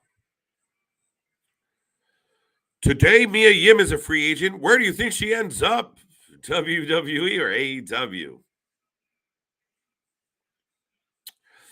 The natural inclination would say WWE would be very wise to bring Mia Yim back and utilize her the way I think they were planning to when they were building her up as that girl from the streets that had a hard knock life and was on the grind and wasn't going to give up and was going to just be a badass and come in and kick people in the head. I'm all for it. By the way, I believe this is going to be the main event now. Yamashita. This is a classic against Ciclope.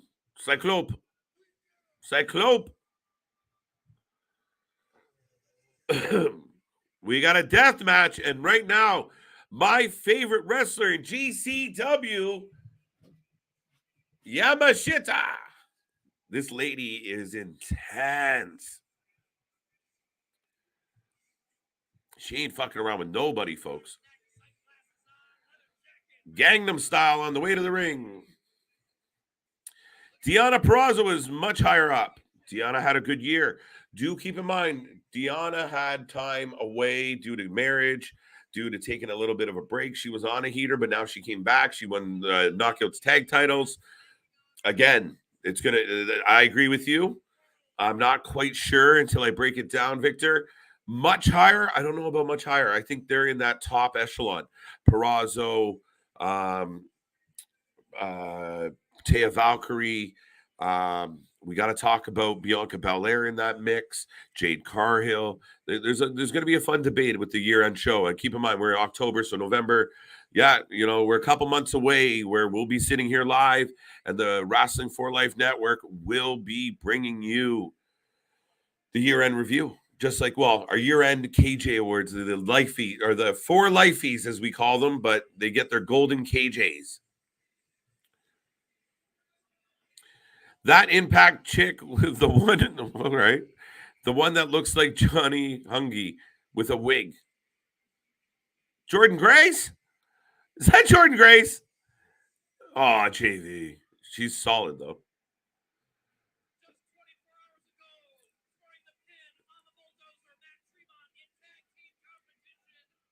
So, as they explained, a couple weeks ago, we saw Yamashita have 2 matches.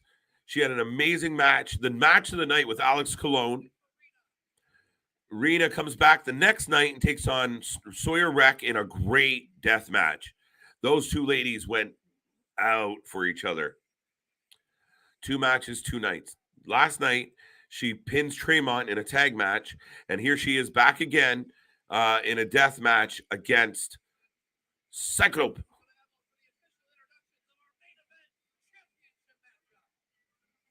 Ciclope looking like Sonny Ono. Hey, you guys have turkey for Thanksgiving. Always figured you guys would have moose for Thanksgiving. No, it's turkey. We like turkey. Big fan of turkey. I can't speak for all Canadians. I mean, some people out there have ham, some have roast beef, but it's a turkey day. It's supposed to be a turkey day. It's definitely a turkey day in my house. So, yeah, lots of goodies. VHS Vela has There's nothing wrong with some moose or some deer. It's all good. Canadians save the aged maple syrup for their turkey day. There is no maple syrup on our turkey. There's tons of maple syrup on my fucking pancakes before the turkey, though. No, it's ironic. I'm not even that big of a fan of maple. It's true. Maple syrup's good, but maple flavored, I don't know. Don't care for it. Un-Canadian am I? Because it is Bailey we are talking about, and she deserves a rematch for the Raw Women's Championship. But Chris, she got dusted. She got dusted, Chris.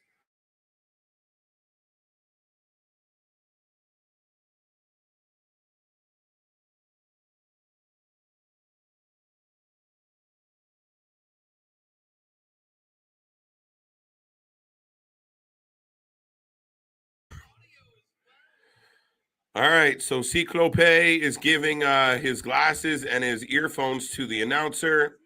And like I said, my favorite wrestler in GCW, Rina Yamashita.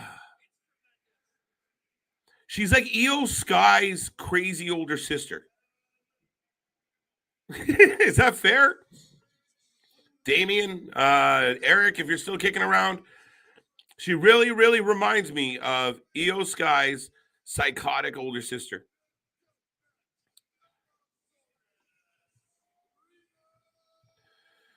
Canadians, I already got that one because it's Bailey got that one. Yamashita for the win. I agree with you, Damien. If I win another KJ, that would make me a two-time award-winning Valdez. One can hope. One can hope, JV. We start doing fan categories for the awards. Maple flavored donuts at Krispy Kreme are amazing. See, I wouldn't go for it. That's true. I wouldn't go for it, JV. I would be, I don't do like a maple dip or like, it's just not my thing. KJ, Brian Alvarez of the Wrestling Observer confirmed news today that Bo Dallas is expected to return. Anybody find this coincidental? I'm all about coincidences. Like you guys, we get the news of Bray Wyatt. We see Bray Wyatt's return. We see Bray Wyatt come back last night. And then here we are, less than 24 hours later. It's been confirmed Bo Dallas coming back. Why? Was he in one of the suits? Did we see him in one of the suits last night? Did someone notice like his tattoo on his neck was showing or something? Like, what up? Like, yes, I have been beating the Bo Dallas drum for a minute. This is a guy that shouldn't be, working at somewhere else. He shouldn't be doing real estate or some shit. Obviously, we know his relationship with Liv Morgan. Obviously, we know he's got history with NXT. He's held that gold. I don't think the WWE ever gave him a legitimate shot to be something. And, let's go, Bo. I believe all day long. Do you think Bailey is going to be going to give up taking the Raw Women's Championship from Belair? No, I don't think so.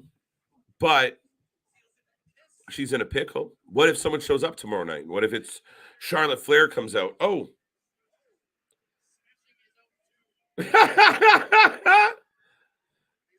Ciclope drops down on his own tube, which is common.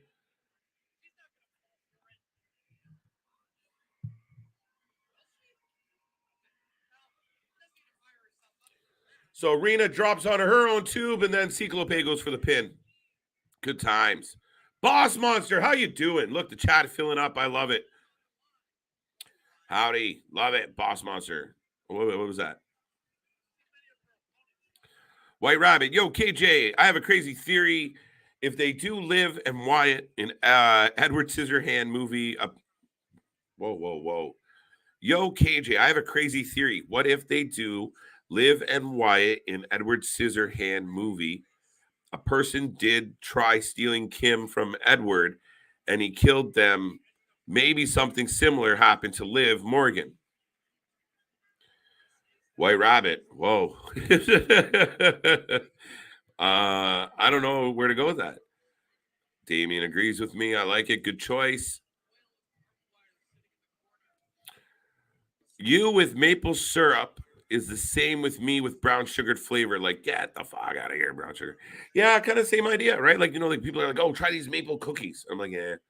But don't get me wrong. Good maple syrup, solid, like pure Canadian maple syrup. Oh, on some pancakes or some waffles or do some chicken and waffles. Oh, God.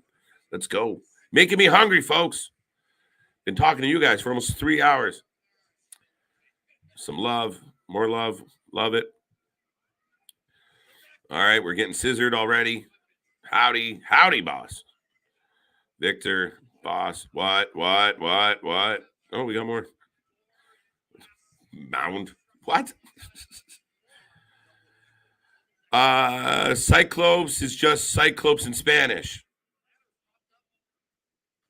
Okay, I'll take your word for it. No, I imagine, but it's Ciclope.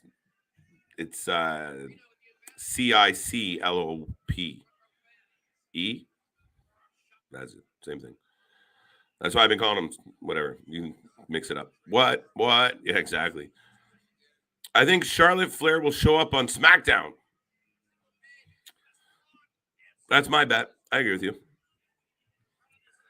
What if Charlotte uses Shayna as a bulldog, as like you help soften Ronda up. Me and you work together. I don't know. I'm so happy that the White Rabbit crap is finally over.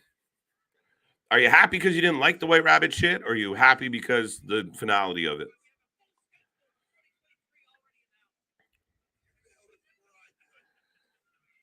Oh, Yamashita having none of it. Tomorrow does make me nervous as a AEW fan with 1 foot out the door. Pressure's on for AEW. Carlos, we'll see. Last night was a great pay-per-view. It was an enjoyable pay-per-view. Even if you don't... Oh, the stomp! The stomp onto light tubes. Oh, my God. Oh, my God.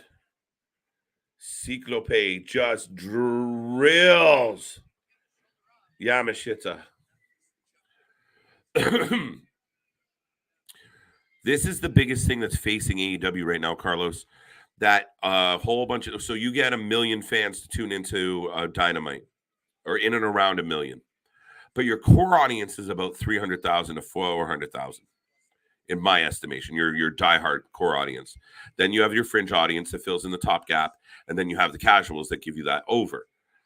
So if the casuals are falling off, and because all they see on internet, if they're a casual wrestling fan and what they're catching as far as news is all fucking Bray Wyatt, it's all White Rabbit, it's all everything but AEW. The only thing you're hearing about from AEW is so-and-so is mad at so-and-so for something, and so-and-so is mad at someone else for something, and they're fighting, and they're slapping, and they're whining, and they're crying, and what the fuck?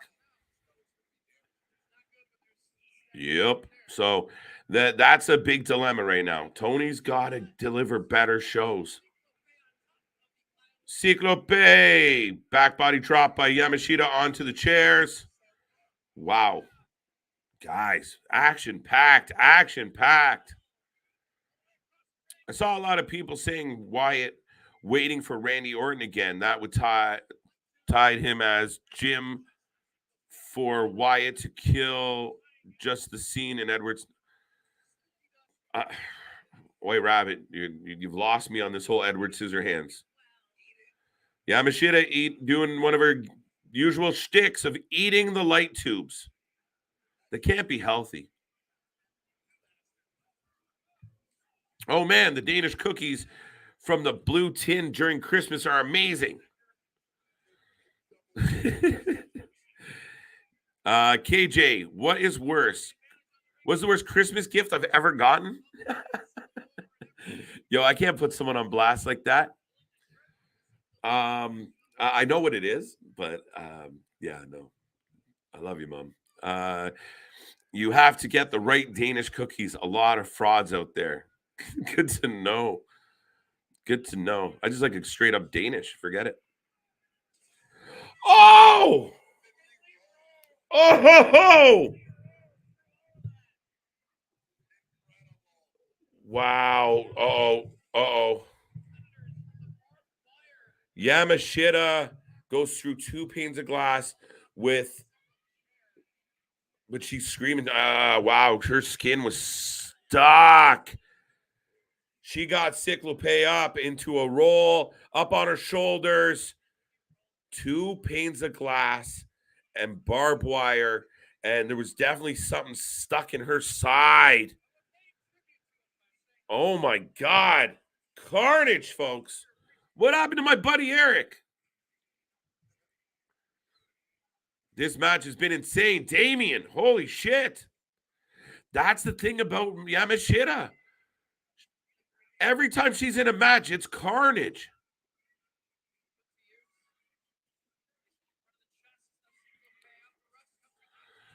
Ooh, running elbow with the fucking light tube over his face. Kick out. KJ, in the past, do they do Randy Orton or Alexa with I'm referencing with the Jimmy and Kim, always Edwards. It says White Rabbit. KJ, in the past, they did do Randy Orton and Alexis. And then I'm referring to when Jim trying to take Kim away from Edwards. So yeah, I mean, could they run an angle similar to that, Rabbit? Yeah, I guess. I don't really see it. Randy Orton might not be back till 2023. I don't know, bro. That's the tough sell for me on that one. When does Bully Ray get his title shot versus Josh Alexander for Impact World Championship? It's a call your shot, so it's whenever he wants. Obviously, we saw what Moose had done with it, right?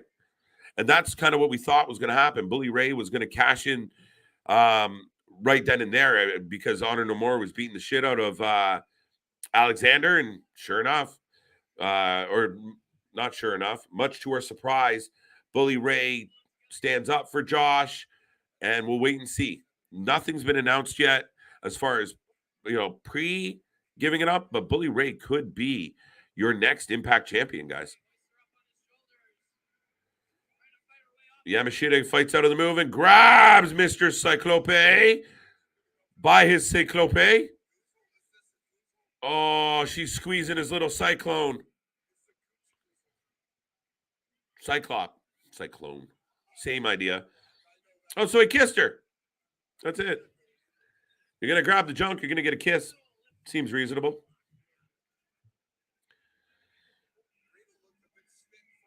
There you go.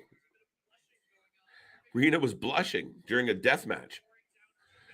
Oh, shotgun drop kick into light tubes into Rina, and Rina barely kicks out on the roll up. I think Randy comes back, but turns on Riddle, and they start something akin to Riddle and Seth. Highly possible, highly likely. I don't think KJ watched Johnny Depp in Edward Scissorhands. I did.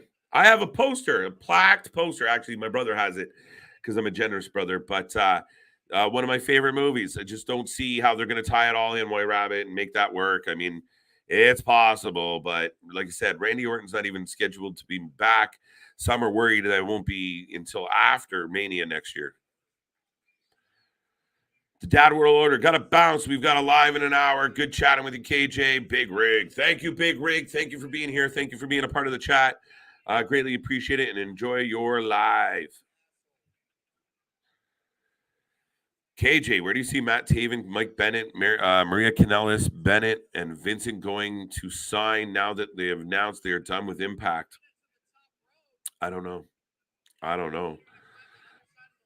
Vincent would be good with Bray, wouldn't he? Am I wrong? Would Vincent be okay to join Bray? We give Vincent his red balloons back? And am I wrong? Could Vincent be the Fiend? That'd be cool. I mean, Mike Bennett obviously has history with WWE. So does Maria. Wow, more tubes. Holy shit. Again, they're a good tag team. Could they go to AEW? Maybe. I don't know. This one would be interesting, Victor Nash. They're not, I wouldn't say they're in high demand. I don't see both companies tripping over themselves to get to Mike Bennett, to get to Matt Taven. And I'm a big fan. I'm a big fan of the OGK. But I don't know. If Papa Paul thinks they could come in and be a solid tag team with a good heater, great. Where does Vincent fit into that? I don't know. I like Vincent a lot. I think Vincent got some miles on him, but I'd like to see him go somewhere of note. Ciclope just popping Yamashita, just popping her. Fuck it. Who cares? Just smashing her. OGK, Vincent, Maria Kanellis, Bennett announced that they are done with Impact Wrestling. Yes. So are the Good Brothers. It's going to be interesting. I love it. It just feels like all of a sudden people are very vocal when they're free agents because they know what the market is like. The worst gift I ever got was a dreaded fruitcake. Somehow someone gifted me a fruit. How do you get a fruit? How do you give a fruitcake as a Christmas gift? I gave it to my mom. Fair enough. Did you guys see Miro on the East New York last night? I did. Like last Sunday night. I did not see it, Victor. Let me know, how was it? How did he do? The dreaded fruitcake from hell. Dun, dun, dun. Maybe I'm wrong about this, but at least in my life, I don't think fruitcake is as big in Canada as it is in the States. That's the impression I get. Because I see your shows and there's always jokes about fruitcakes, but I haven't been exposed to too many fruit. I haven't been exposed to too many fruitcakes in my Canadian life. Oh! Roll up! Kick out! Holy shit! Rattling. My mom gave me underwear when I was like 14. My only Xmas gift. I was disgusted. Maybe you needed them, buddy. It happens. Trust me. I had a couple. I had one in particular. It's kind of funny, but wow. A 2 count. Oh my God.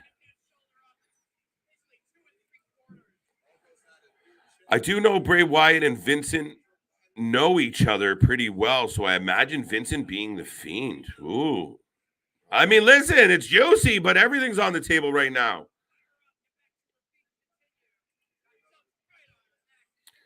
I don't even know what that move's called. It's like a gory driver reversal. It's fucking hilarious. They're just throwing light tubes at each other, chucking them.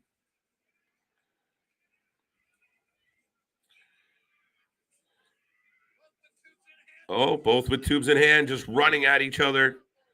Holy shit. When you get a fruitcake, it basically means the person hates you. Good to know. But Tony Khan don't like Miro. Apparently not. When is Miro getting his time? I don't know. He is the Veer Mahan of AEW. Simple. He is the Veer Mahan of AEW, guys. He really is. Like, for real. No, I think he's excellent. The Redeemer, the promos, the way he delivers them, the intensity, he's a fucking monster in the ring. Nope. But there is a genuine bias. Guys, AEW fans out there, Robert, White Rabbit, everyone else, JV. I know there's a lot of us that are AEW fans. But if you look at the talent, with the exception of Jericho and Moxley are the only two I can think of. But if you look at the athletes that were signed from WWE, and then you look at some of the talent from AEW, there is an absolute bias in the treatment of them. They are marginalized. They are minimized. They don't want to put FTR over. They don't want to put Miro over. I think in the beginning, Tony was very worried that the hardcore AEW fans, and some did, criticized him for signing WWE talent and putting them over the AEW talent. But here's the bad news, AEW. That talent like Miro, like Andrade, like fucking so many others, Ruby Soho, Athena, that come here are more talented than those players. Wow, Yamashita still kicks out. Jesus Christ, what a match. So it's like being the Yankees and you sign the big bat out there. You sign the next big batter. But your fans might get upset because they're a big fan of this locally grown talent that they've had on the team for a while. So you don't use your big slugger that you just signed. You don't make the playoffs. You don't win games. You don't hit home runs. right? What if Aaron Judge was sitting on the bench right now because it would hurt, Sammy Guevara, the first baseman's feelings? The team does worse. Doesn't matter. You got to put your heart in a drawer and you got to leave it there and you got to make solid decisions. And Miro is a perfect example of he's good for business. But because you want to make sure that these hardcore indie fans don't get jaded with the corporate product, so then you can never compete with WWE. The best you can compete with is being a super indie. Nick says it all the time. CJ says it all the time. They are super indie. And if they want to be more than super indie, you got to get the guys off the bench that can hit, that can smash out home runs. If we're going to continue watching main events with Sammy Guevara and Jericho and fucking Danny Garcia and guys like Miro are sitting at home playing with his pudding, we've got a problem. We got a problem, guys. And there has to be a change in the culture. There's got to be a change in the approach. There's got to be a change in the attitude.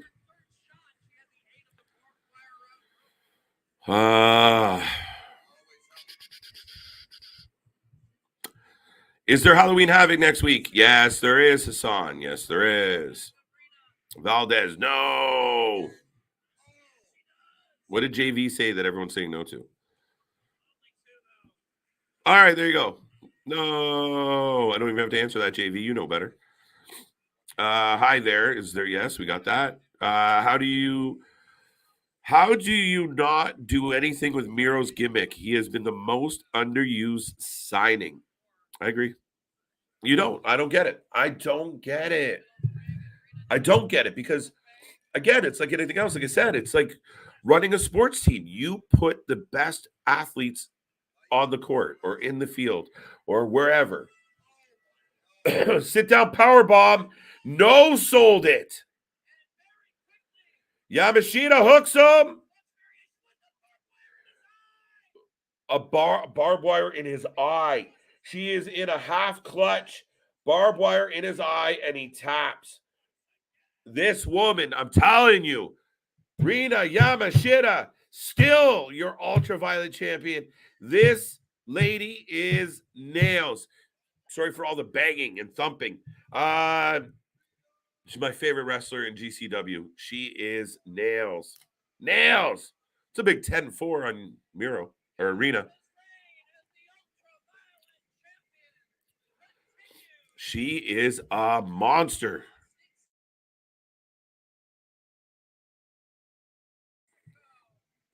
Ciclope gave her a war, but she took him out. Barbed wire to the eye. AEW isn't racist, but I heard people say MJF has been things in the past, but who knows? I don't know. I don't really want to get into that. I don't believe the company is racist. I think they're biased, but it has nothing to do with race. Cool. So we're coming to the end of the show.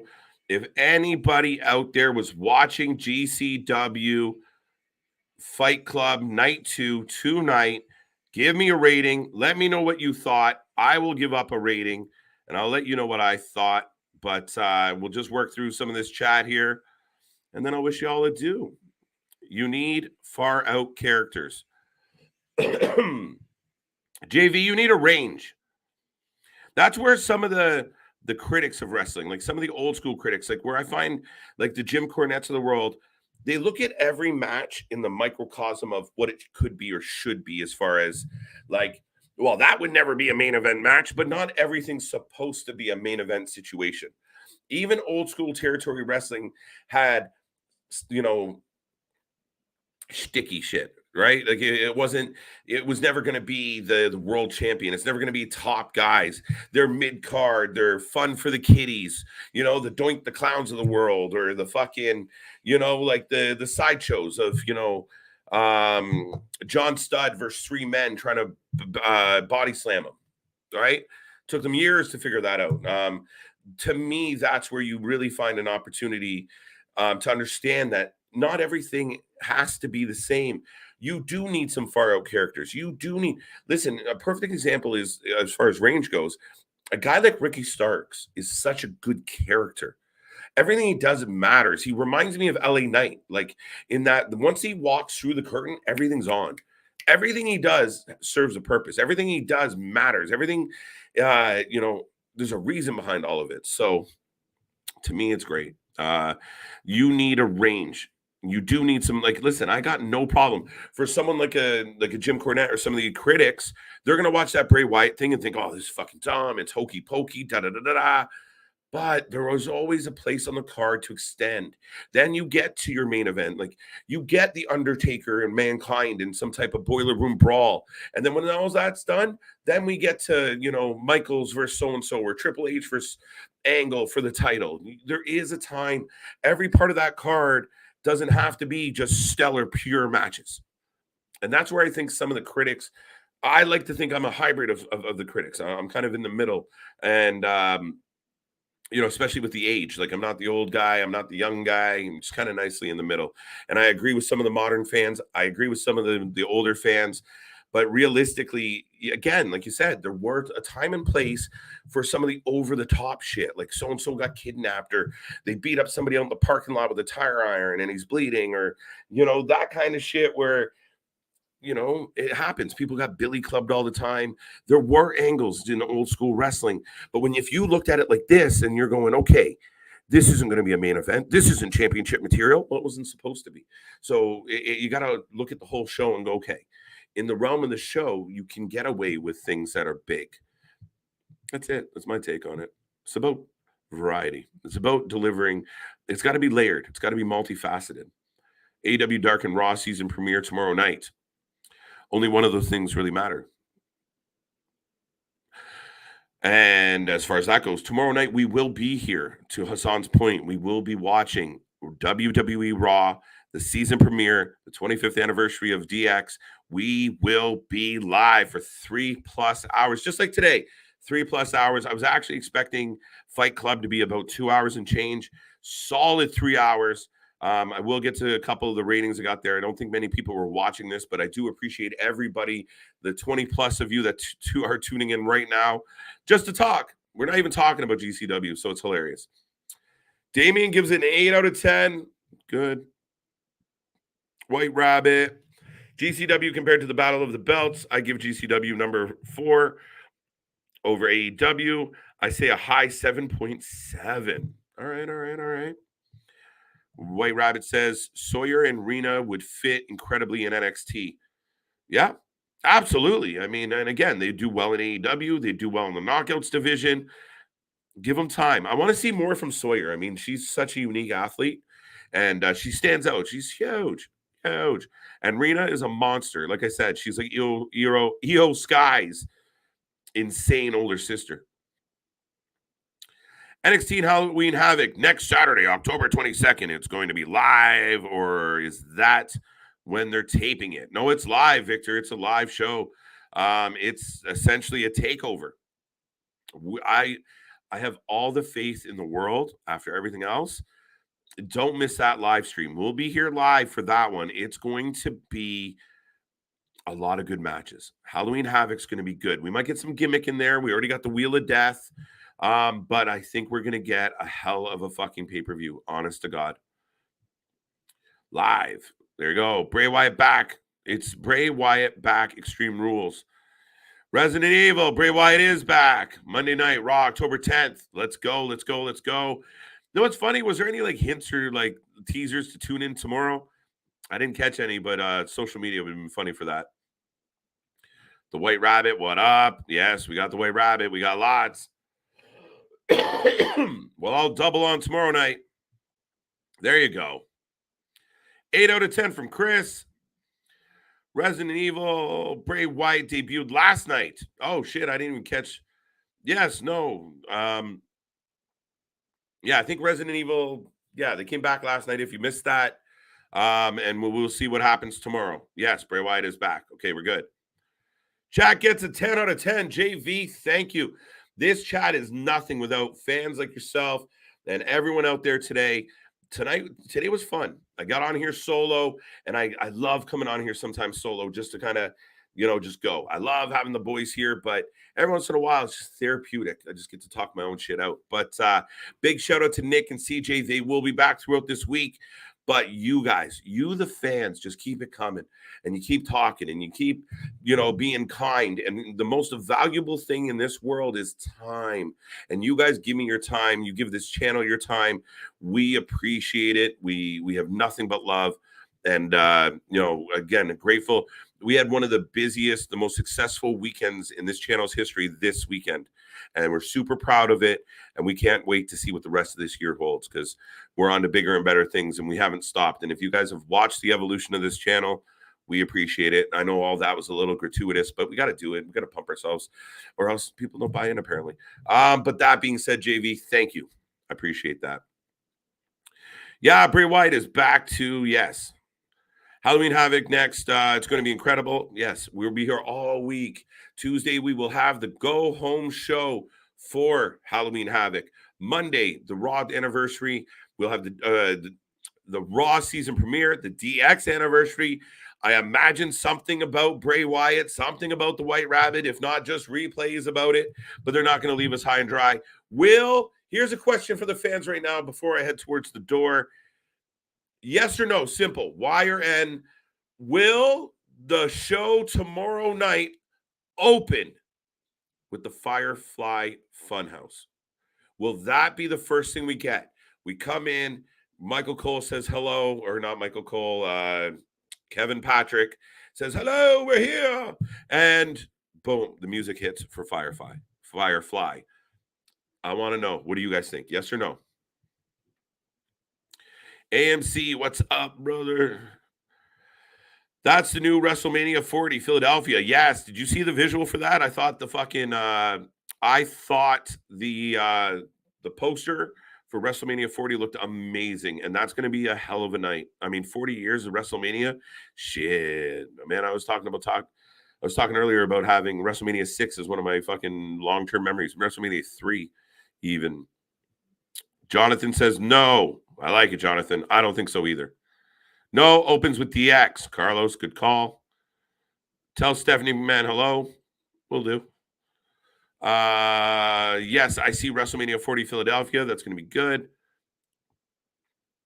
Another great show. KJ must catch us tomorrow night for a Raw DX anniversary with the entire bloodline, if I haven't mentioned that. Plus, we have Austin Theory versus Johnny Gargano. I still think Austin Theory might give up that Money in the Bank suit briefcase at some point. And we also have Bobby Lashley, Seth Rollins for the U.S. title. Now, Seth Rollins is one of the people that blacked out his Twitter. People are wondering, oh my God, is it connected to Bray? Probably not, but it's fun to do. So Liv Morgan also blocked out her thing. Alexa Bliss, if she's on Raw, she needs to watch her back. Her old friend has returned, and you saw her tweet, hello, old friend. Does that mean she's part of this? She's been floundering, or is she going to be a victim? Is the Fiend going to get revenge on the lady that was his demise and then ran away with his gimmick? It's possible.